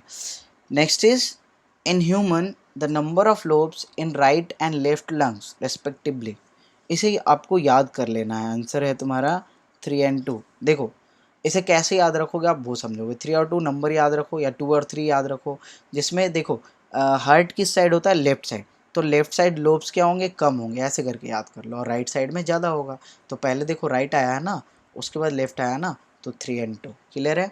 आगे देखो, लोब्स मीन्स रीजन्स, क्लियर है ना, उसके मतलब उतने लोब्स में डिवाइडेड होंगे। बाइल में क्या होता है भाई, बाइल में बोल रहा है कि 3 एंजाइम्स होते हैं, फिर बोल रहा है 4 होते हैं, फिर बोल रहा है 10 होते हैं, जबकि बाइल में एक भी एंजाइम नहीं होता है ना, bile doesn't contain any enzyme, ये क्वेश्चन मैंने करवाया था कि लीवर से कोई एंजाइम नहीं निकल रहा है फिर भी लीवर कैसे डाइजेशन में हेल्प कर रहा है, तो वहाँ याद करो इमल्सिफिकेशन का कॉन्सेप्ट, वो भले ही एंजाइम नहीं निकाल रहा है लेकिन इमल्सिफिकेशन तो करवा रहा है ना, और इमल्सिफिकेशन नहीं होगा तो फिर उस पर लाइपेज सही से काम करेगा नहीं ना, लेकिन अब सही से काम करेगा। नेक्स्ट क्वेश्चन देखोगे, the action of bile can be called as, देखो आ गया ना क्वेश्चन, इमल्सिफिकेशन, बाइल के एक्शन को क्या बोलेंगे, इमल्सिफिकेशन, स्टरिफिकेशन नहीं, स्टर का फॉर्मेशन थोड़ी हो रहा है, डिहाइड्रोजनेशन नहीं, ऑक्सीडेशन बिल्कुल नहीं। आगे देखते हैं, which set of terms accurately describe the pathway taken by a molecule as CO2 from the atmosphere at the point where it enters the Kelvin cycle। Okay, photosynthesis की बात की जा रही है जिसमें CO2 कहाँ से एटमॉस्फेयर से लिया जा रहा है और केल्विन साइकिल में इंटर कर रहा है, ठीक है ना, इसके पाथ को देखना है हमें, तो स्टोमेटल अपर्चर बिल्कुल यहीं से तो आएगा, देन इंटरसेलुलर स्पेस बिल्कुल, देन मेजोफिल सेल बिल्कुल, मेजोफिल सेल वॉल हाँ जाएगा, मेजोफिल सेल में, मेजोफिल सेल एक्चुअली प्लांट वो लीफ में प्रेजेंट होते हैं, ठीक है ना, एंड देन क्लोरोप्लास्ट, हाँ सही तो है ये। अच्छा देख लेते हैं आगे, स्टोमेटल अपर्चल इपिडर्मल सेल, देखो सेल में थोड़ी ना पहले इंटर कर जाएगा, सेल में तो सबसे लास्ट में इंटर करेगा, फिर मीजोफिल सेल, ना ना ना, stomatal guard cell, guard cell में थोड़ी ना इंटर करेगा ये, गार्ड सेल तो उसको कंट्रोल कर रहा है, नहीं होगा ये भी। एपिडर्मल सेल देखो पहले ही आ गया है, ये बिल्कुल नहीं होगा, आंसर क्या होगा, ए ही होगा आंसर, ठीक है, इसको टिक कर लोगे, समझे ना इसको। सबसे पहले स्टोमेटल अपर्चर के पास आएगा, वो जो ओपनिंग था, स्टोमेटल अपर्चर मीन्स वो जो स्टोमेटल ओपनिंग, उसको ओपनिंग समझ सकते हो तुम, तो यहीं पे ना आएगा, देन इंटरसेलुलर स्पेस यानी और इंटर करेगा, सेल के बीच में जो स्पेस है वहाँ जाएगा, देन मेजोफिल सेल में जाएगा, देन क्लोरोप्लास्ट, यही आंसर होगा तुम्हारा। आगे देखते हैं, मोल्स हाफ लीफ एक्सपेरिमेंट, इसको समझोगे, देखो मैंने बताया था आपको कि CO2 is necessary for photosynthesis, सबसे पहले तो आंसर देख लो यही होगा, ठीक है ना। कैसे होगा वो समझोगे। इसमें देखो इस एक्सपेरिमेंट में करते क्या है, ऐसे देखो, यहाँ से देखो कि एक इस तरीके से ना, एक इस तरीके से मान लो एक लीफ है, क्लियर है ना, आ रहा है समझ में। ये इस तरीके से एक लीफ है, इस लीफ को क्या करते हैं ना, एक टेस्ट ट्यूब में इस तरीके से डाल देते हैं, सॉरी, और ध्यान रहे इस लीफ को आधा ही टेस्ट ट्यूब में डालें, आधा देखो टेस्ट ट्यूब के बाहर है, और इस टेस्ट ट्यूब में हम KOH सॉल्यूशन रख देंगे, ठीक है, एक और टेस्ट ट्यूब लटका के या ऐसे ही। अब देखो आगे का तुम समझ चुके हो क्या होगा। इसको पहले डार्क रूम में इतना सेटअप को रखना है ना, डार्क रूम में पहले ही रख देंगे इस प्लांट को बेसिकली, ताकि वहाँ से जो स्टार्च है वो यूज हो जाए, और फिर इसको सनलाइट में रखेंगे ताकि फोटोसिंथेसिस करे। उसके बाद क्या करेंगे ना, जब फोटोसिंथेसिस कर लेगा इस लीफ को तोड़ेंगे और वो स्टार्च वाला टेस्ट करेंगे, तो क्या देखोगे कि नीचे वाला जो पार्ट है ना, इसमें तो स्टार्च नहीं दिखेगा, यानी ब्लू ब्लैक कलर नहीं देगा, लेकिन ऊपर वाला जो पार्ट है ना ये ब्लू ब्लैक कलर देगा। ये क्या प्रूफ किया कि इधर फोटोसिंथेसिस हुआ, इधर नहीं। इधर किसकी कमी थी, तो KOH के कारण CO2 की कमी थी, क्योंकि KOH ने CO2 को एब्जॉर्ब कर लिया था। आपको पता होगा KOH CO2 को एब्जॉर्ब कर लेता है, तो CO2 यहाँ पे कम था या नहीं था, CO2 वॉज एबसेंट, यही ना, समझ रहे हो ना। तो इसी की कमी थी, तो यही होता है मॉल्स हाफ लीफ एक्सपेरिमेंट। तो आंसर समझ गया ना, carbon dioxide necessary for photosynthesis, इसी के लिए प्रूफ किया जाता है। In ripening fruits which photosynthetic pigment become non photosynthesis, को याद रखोगे, क्रोमोप्लास्ट। क्रोमोप्लास्ट क्या होते हैं, शुरू में इनिशियली वो थोड़े बहुत फोटोसिंथेटिक होते हैं, लेकिन बाद में वो फिर अपने फोटोसिंथेटिक नेचर को लूज कर देते हैं, ठीक है ना, तो फिर नॉन फोटोसिंथेटिक बन जाते हैं। इतना ही बस है। एपोप्लास्ट, अमाइलोप्लास्ट ये सब नहीं है। ल्यूकोप्लास्ट तो आपको पता है ना, ल्यूकोप्लास्ट, अमाइलोप्लास्ट ये सब अलग अलग मतलब प्लास्टिड्स होते हैं, ठीक है, जो कि स्टोरेज सेल्स बेसिकली होते हैं। आगे देखो, a plant leaf appears green because, ये तो देख लेते हैं, एब्जॉर्ब। अच्छा ये तो एक तरह से फिजिक्स का क्वेश्चन हो गया ना, कि कोई भी सब्सटेंस उस कलर का क्यों लग रहा है, क्योंकि वो उस कलर को रिफ्लेक्ट कर रहा है। आ रहा है समझ में। Absorb green light, reflect all but absorb नहीं, रिफ्लेक्ट ग्रीन लाइट। आ रहा है समझ में, रिफ्लेक्ट ग्रीन लाइट। चलो आगे देखते हैं। Leaves appear green because they reflect green light, okay, from light spectrum. The part in the leaf that is actually responsible for this reflection कौन है, तो ये कौन है, जो क्लोरोफिल होगा वही ना होगा भाई, इनर मेम्ब्रेन ऑफ क्लोरोप्लास्ट नहीं, थैलेकोइड स्पेस, थैलेकोइड, थैलेकोइड स्पेस नहीं, थैलेकोइड मेम्ब्रेन, हाँ, थैलेकोइड मेम्ब्रेन। देखो थैलेकोइड का ही मेम्ब्रेन पे ना प्रेजेंट होते हैं तुम्हारे क्लोरोफिल, तो यही आंसर हो जाएगा तुम्हारा, ठीक है। यहीं से तो रिफ्लेक्शन होगा उसका, और उसकी वजह से उसका कलर दिखेगा क्या, ग्रीन। आगे देखते हैं। Adam's apple corresponds to, Adam's apple को लैरिंग्स बोलते हैं, याद रखना आपको। एपिग्लॉटिस, तो ग्लॉटिस के ऊपर का ढक्कन होता है, trachea is this one, thyroid gland होगा नहीं, लैरिंग्स होगा, लैरिंग्स को एडम्स एप्पल बोल रहे हैं। आगे, which of the following compound is digested to the greatest extent in the mouth of human, मौत में तो सिर्फ स्टार्च का ही हो रहा है ना भाई, और फालतू चीज़ तो इसमें सोचना ही नहीं है। प्रोटीन तो जाके स्टमक में होगा, है ना। लिपिड यानी फैट भी कहाँ होगा, स्मॉल इंटेस्टाइन में। न्यूक्लिक एसिड ये सब तो अलग ही है ना, चलो इन सब को रहने ही दो, सेल वगैरह में हो गए ये सब। नेक्स्ट देखो, how many sounds are made in one heart beat, दो साउंड होते हैं ना, लब और डब, दो साउंड होते हैं लब और डब, ठीक है। Next, the discipline of medicine concern with the study of excretory system and it's disorder, excretory system है ना, उसके डिसऑर्डर से जो कनेक्टेड है। न्यूरोलॉजी नहीं, न्यूरोलॉजी में नर्वस सिस्टम पढ़ते हैं, नेफ्रोलॉजी चलेगा, कार्डियोलॉजी में तो हार्ट पढ़ते हैं, तो नेफ्रोलॉजी होगा ना, देखो ना, नेफ्रॉन, नेफ्रॉन समझ रहे हो ना, तो नेफ्रोलॉजी, क्लियर है। Next, the excretion of uric acid, uric acid निकाल रहा है तो यूरिकोटेलिक, तो यूरिकोटेलिज्म, यहाँ एस लगा देना, ठीक है ना, यहाँ इसको सही से कर लो, यूरिकोटेलिज्म, ठीक है ना, आंसर यही हो जाएगा, बस स्पेलिंग थोड़ा सा सुधार लेना, ठीक है। Next, the organelle which help in osmo regulation in amoeba, बताया था ना, कॉन्ट्रेक्टाइल वैक्यूल यहाँ ऑस्मो रेगुलेशन करता है, मैंने पूरा प्रोसेस ही समझा रखा है। तो ऑस्मो रेगुलेशन कौन करता है, कॉन्ट्रेक्टाइल वैक्यूल, ठीक है। कॉन्ट्रैक्शन एक्सपेंशन के थ्रू वो वाटर की ज़रूरत पड़ती है तो ये अपने में अंदर लेता है, जब एक्स्ट्रा होता है तो उसको बाहर भी निकालता है। तो इस तरीके से वो ऑस्मो रेगुलेशन मेंटेन करता है। Next point is next question, the main advantage of excreting uric acid. Uric acid excrete करने का सबसे बड़ा फ़ायदा, it require lot of energy. ये कोई फ़ायदा थोड़ी है, तो नुकसान है अगर ऐसा होता भी तो। Next, it can be excreted in solid form and requires minimum और नो वाटर। बिल्कुल यही फ़ायदा है। यूरिक एसिड सॉलिड फॉर्म में ही भी निकल सकते हैं, एक्चुअली सेमी सॉलिड में भी बेसिकली निकलता है। और ये इसे देखो, याद करो ना, यूरिक एसिड सबसे लेस टॉक्सिक था, सबसे ज़्यादा टॉक्सिक था तुम्हारा अमोनिया। तो ये देखो, ऑर्गेनिज्म वाटर में ही रहता था क्योंकि उसको निकालने के लिए ज़्यादा वाटर की ज़रूरत पड़ती है। फिर होता है यूरिया, तो हम लोग देखते हो डेली 4-5 लीटर बोला जाता है पानी पीने, ठीक है। उसके बाद होता है यूरिक एसिड। तो ये देखो, बर्ड्स को देखो ना, बर्ड्स होते हैं ना यूरिकोटेलिक, बर्ड्स कितना पानी पीता है, बहुत कम। हाईली टॉक्सिक नहीं, it is the first product of amino acid breakdown, बिल्कुल नहीं। तो आंसर क्या जाएगा, B.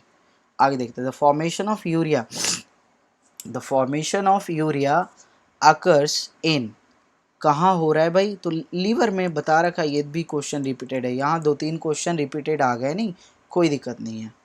Next question, the presence of blood in urine is known as, हाँ इसे आप याद रखोगे, इसे हेमेटूरिया बोलते हैं। देखो ऐसे भी देखो, हीम बर्ड आ रहा है ना यहाँ पे, हीम बर्ड जहाँ भी आया ना वहाँ समझ लेना कहीं ना कहीं ब्लड से रिलेशन है। तो ये क्या हो गया, हेमेटूरिया। ओके ओके ओके, क्या हो रहा है, अरे भाई रुक जा। तो ये क्या हो गया, हेमेटूरिया। समझ में आ रहा है, आगे देखो। Next question, the correct sequence of step in the formation of urine, urine के फॉर्मेशन में स्टेप पूछ रहा है। सबसे पहले अल्ट्रा फिल्ट्रेशन, हाँ होगा।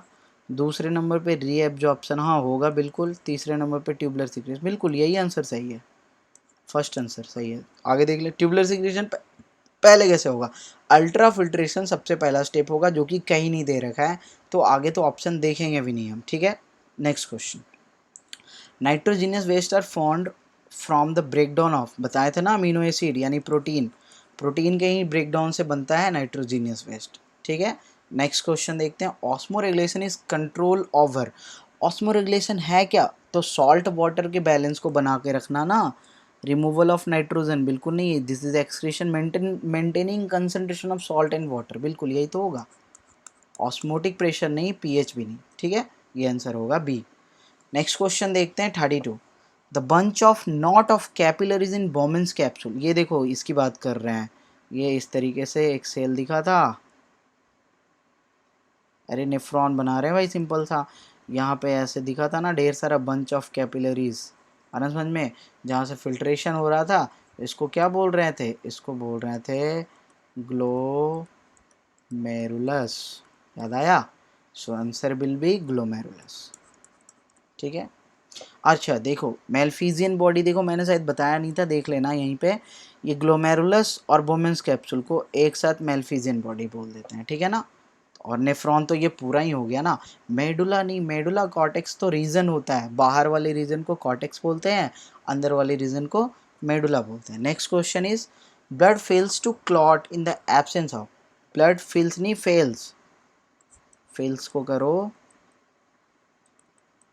फेल्स, क्लियर है ना, अब सही है। To clot in the absence of, किसके एब्सेंस में, तो कैल्शियम बताया था ना, कैल्शियम क्या करता है, ब्लड को क्लॉट करने में हेल्प करता है, इसको बस याद रखना आप, ठीक है ना। इसका मैकेनिज्म नहीं बताने जा रहा हूँ मैं, क्योंकि मैकेनिज्म थोड़ा यहाँ कॉम्प्लिकेटेड हो जाएगा, ये आप आगे की क्लास में पढ़ोगे, ब्लड क्लॉटिंग का मैकेनिज्म वहाँ समझोगे, तो यहाँ याद रखोगे कि कैल्शियम होगा आंसर। आगे देखते हैं, the cell that are full of water and rigid are called, देखो वाटर से भर गया है मतलब फ्लैसिड है ना, हाँ तो एक मिनट, सॉरी फ्लैसिड नहीं, टर्जिड ना। फ्लैसिड तो वो होता है जो वाटर रिलीज कर देता है, हाँ ठीक है। फ्लैसिड कब होता है, जब एक्सोऑस्मोसिस होता है, ठीक है। और टर्जिड कब होता है, जब एंडोऑस्मोसिस होता है। और यहाँ देखो वाटर भर चुका है, मतलब यहाँ क्या हो रहा है, तो यहाँ एंडोऑस्मोसिस हो रहा है ना, तो आंसर क्या होगा कि टर्जिड हो गया cell. Next, the ascent of sap in plant, ascent of sap पता है ना, वाटर मिनरल का, वाटर मिनरल का ऊपर की ओर जाना, प्लांट में ऊपर की ओर मूवमेंट होना। तो एसेंट ऑफ सैप किसकी वजह से होता है, ट्रांसपिरेशन पूल की वजह से। अच्छा एक मिनट, रूट प्रेशर भी है, तो रूट प्रेशर भी तो यहाँ पे हेल्प करेगा ना, लेकिन बेसिकली हेल्प करेगा ट्रांसपिरेशन पूल। आंसर तो 1 मिनट सोच लेने दो। एसेंट ऑफ सैप हो रहा है, याद करो, ascent of sap root pressure की वजह से नहीं होता है, बिल्कुल नहीं होता है, थोड़ा दूर तक ही जा पाता है, नहीं नहीं नहीं, ट्रांसपिरेशन पूल ही होगा, ठीक है। चलो ऑस्मोसिस भी नहीं आएगा यहाँ पे। Next question, difference between glomerular filtrate and blood plasma. Okay, देखो इसको समझना अच्छे से। नेफ्रॉन में जो ब्लड में से फिल्टर करके जाता है, तो वहाँ पे जो बड़े बड़े मॉलिक्यूल्स होते हैं ना, खास करके प्रोटीन के, वो फिल्टर नहीं हो पाता है। क्लियर हुआ? तो बस यही एक डिफरेंस रहता है। तो difference is protein in plasma, potassium first is white and second is yellow, बिल्कुल नहीं, पोटेशियम नहीं। प्रोटीन इन ग्लोमेरुलर फिल्ट्रेट नहीं, प्रोटीन इन प्लाज्मा, ये आंसर हो जाएगा। ग्लोमेरुलर फिल्ट्रेट में तो प्रोटीन जाता ही नहीं है छन के, क्लियर है ना, क्योंकि वो बड़े बड़े मॉलिक्यूल्स होते हैं और वो वहाँ से फिल्टर नहीं हो पाता है, वो वहाँ से पास नहीं हो पाता है। Next question is excretion of bile pigment in urine. Bile pigment निकल रहा है किसमें? यूरिन में, यानी यूरिन का कलर पीला हो गया। ये किस केस में होता है भाई? जॉन्डिस के केस में, बचपन से सुनते आ रहे हो गया ना, चेहरा पीला पड़ जाना या यूरिन का पीला निकलना बहुत ज़्यादा। वैसे देखो यूरिन और भी कंडीशन में पीला निकलता है। अगर मान लो कल को तुम्हारा यूरिन पीला निकले तो ऐसा मत सोच लेना कि मुझे जॉन्डिस हो गया है। अगर तुमने कम पानी पिया है ना, तो भी मतलब यूरिन का ये मतलब कलर येलो हो सकता है, ठीक है ना। इसका ये नहीं मतलब कि जॉन्डिस। हाँ, कंटिन्यू अगर बहुत समय तक वो हो रहा है तो फिर जॉन्डिस के सिम्टम हो सकते हैं, जाके टेस्ट जरूर करवाओ डॉक्टर से, ठीक है। आगे देखते हैं। टिपिकल लब डब साउंड, ओके, हार्ट का साउंड है ना, ये कब होता है? तो देखो ये तो ऐसे ही पता चल जाएगा। लब कब होता है? जब तुम्हारा TCB प्लस PCB क्लोज होता है, याद रखना, ये दोनों क्लोज होता है। और डब कब होता है? जब तुम्हारा SLVs, यानी दो होते हैं ना SLV में, जब SLV क्लोज होता है। तो आंसर देख लो, क्लोजिंग ऑफ बाइकस्पिड नहीं, क्लोजिंग ऑफ सेमी लूनर नहीं, एक थोड़ी है, दोनों है ना। Closing of bicuspid tricuspid followed by closing of semi, बिल्कुल आंसर यही होगा ना, ठीक है। फ्लोइंग ऑफ ब्लड नहीं नहीं नहीं, बिल्कुल नहीं। कुछ और क्वेश्चंस बताएं, बच्चे हैं, जल्दी से करते हैं इसको भी, है ना। Which of the following statement is or are correct? कौन सा स्टेटमेंट सही है? चलो देखते हैं। Arteries carry blood from lungs to tissue. Arteries carry blood from lungs to tissue नहीं, यहाँ पल्मोनरी लगा होता तब ना, वो यहाँ तो पहले ही गलत हो गया। और पल्मोनरी लगता भी तो पल्मोनरी आर्टरी, हाँ तो नहीं, पल्मोनरी वीन, आर्टरी तो ले जाता है, नहीं ऐसे भी गलत होता। Veins carry blood from body to heart, हाँ ये सही है, बॉडी टू हार्ट ला रहा है। Capillaries connect arteries and veins, ये भी सही है भाई, ये भी सही है। Pulmonary artery carry deox, pulmonary artery, देखो पल्मोनरी लग गया आर्टरी में ऑक्सीजनेटेड, पल्मोनरी लग गया तो डीऑक्सीजनेटेड, ये भी सही है ना। मतलब 2 3 4 है, हाँ है ना, 2 3 4 है। चलो आगे बढ़ते हैं फिर। The movement of water out of the descending limb and the collecting tubule. देखो डिसेंडिंग लूब या कनेक्टिंग ट्यूब्यूल से क्या हो रहा है? वाटर बाहर जा रहा है, बाहर जा रहा है इन द सेंस बॉडी के अंदर जा रहा है। आ रहा समझ में? यहाँ पे बाहर जा रहा है का मतलब कहाँ जा रहा है? बॉडी के अंदर जा रहा है। तो ये क्या करेगा? तो देखो ये एक्चुअली रीअब्जॉर्प्शन की बात की जा रही है, आ रहा समझ में? तो जब रीअब्जॉर्प्शन होगा ना तो क्या होगा? कंसंट्रेशन बढ़ेगा। देखो ब्लड, ये यूरिन जो बन रहा है ना, ये जो ग्लोमेरुलर फिल्ट्रेट है उसमें से वाटर छन के वापस चला गया, या समझो वहाँ से चला गया, तो उसका कंसंट्रेशन बढ़ता चला जाएगा ना। तो क्या होगा? Increase the concentration of urine. Clear है ना? आगे बढ़ते हैं। ग्लूकोज का कंसंट्रेशन क्यों बढ़ाएगा भाई? Option D. यूरिन का कंसंट्रेशन घटाएगा, नहीं नहीं नहीं, increase the concentration of urine, यानी इसमें यूरिया का कंसंट्रेशन बेसिकली बढ़ा देगा। Next is micturition takes place. Micturition means समझते हो ना, यूरिनेशन, सुसु करना, है ना, प्रोसेस को बोलते हैं। When stretch receptor of urinary bladder are stimulated, बिल्कुल सही है, क्योंकि वो स्टिमुलेट होगा तभी तो वो स्ट्रेच होगा ना, आ रहा समझ में। When the brain transmit motor impulse, बिल्कुल सही है, नर्वस सिस्टम का भी तो यहाँ पे रोल होगा। Contraction of urinary bladder and relaxation of sphincter, urinary bladder का कॉन्ट्रैक्ट होना बिल्कुल, और स्फिंक्टर रिलैक्स होगा तब तो आगे से निकलेगा। हाँ चलो ये भी सही है। तो यहाँ आंसर क्या हो गया? All of this. क्लियर है ना? आगे देखोगे। Lack of anti diuretic hormone ADH, बताया था ना, डायबिटीज इंसिपिडस, ADH की कमी हो गई है, क्या हो गया है, इंसिपिडस हो गया है। इंसिपिडस वाला पेशेंट है भाई, इंसिपिडस वाला पेशेंट जल्दी जल्दी जाता है ना bathroom. Causes water loss from body, body से वाटर का लॉस होगा, कैसे भाई, तो एक्सेसिव यूरिनेशन, जल्दी जल्दी यूरिनेशन करेगा, ज़्यादा यूरिनेशन करेगा, ठीक है, एक्सप्रेशन से थोड़ी निकलेगा, ना ना ना, स्वेटिंग भी नहीं, ठीक है, यही होगा। आगे देखो, etch kidney is formed of about a million small tubules called nephrons, clear है ना। कॉर्टेक्स मेडुला तो उसके रीजन होते हैं किडनी के, ठीक है ना, बाहर वाले रीजन को कॉर्टेक्स बोलते हैं, अंदर वाले रीजन को मेडुला बोलते हैं। नेफ्रॉन के पता है कुछ कुछ पार्ट्स ना कॉर्टेक्स रीजन में होते हैं, कुछ कुछ पार्ट मेडुला रीजन में होते हैं, बाद में पढ़ लेना इसे। Which is not a part of nephron, nephron का कौन सा पार्ट नहीं है, लूप ऑफ एनले है, पीसीटी डीसीटी है, कॉर्टेक्स ही तो नहीं है ना। कॉर्टेक्स किसका पार्ट है, तो सीधा सा किडनी का पार्ट है, किडनी का बाहर वाला रीजन है, ऑटर रीजन, कहाँ का रीजन, तो ऑटर रीजन, ठीक है। आगे देखो, विच of the following is correct regarding human kidney, human kidney it is cylindrical ना, इट इज बीन शेप्ड, हाँ, इट हैज 1000 नेफ्रॉन्स ही होंगे क्या, ये काउंट कैसे हो गया भाई, इस किडनी ना ना ना, एक किडनी में एक ही यूरेटर होगा ना, तो दो यूरेटर कनेक्टेड होंगे फिर यूरिनरी ब्लैडर से, क्लियर है ना, तो सिंपल सा बी आंसर होगा। Following are autotrophs, green plants, certain bacterias, बिल्कुल बैक्टीरियाज भी ऑटोट्रॉप्स होते हैं, तो दोनों ही हो जाएगा। इंजाइम्स क्या होते हैं भाई, इंजाइम्स ऑटोट्रॉप्स कैसे हो जाएंगे, कोई ऑर्गेनिज्म थोड़ी ना है। आगे देखो, which is true about heterotrophs, heterotrophs के लिए कौन सा सही है, their survival depends directly or indirectly on autotroph, बिल्कुल सही है। They include animal and fungi, बिल्कुल सही है। They need to break complex substance into simpler ones, अच्छा ये छिप गया यहाँ पे, कोई नहीं, यहाँ लिखा हुआ है इनटू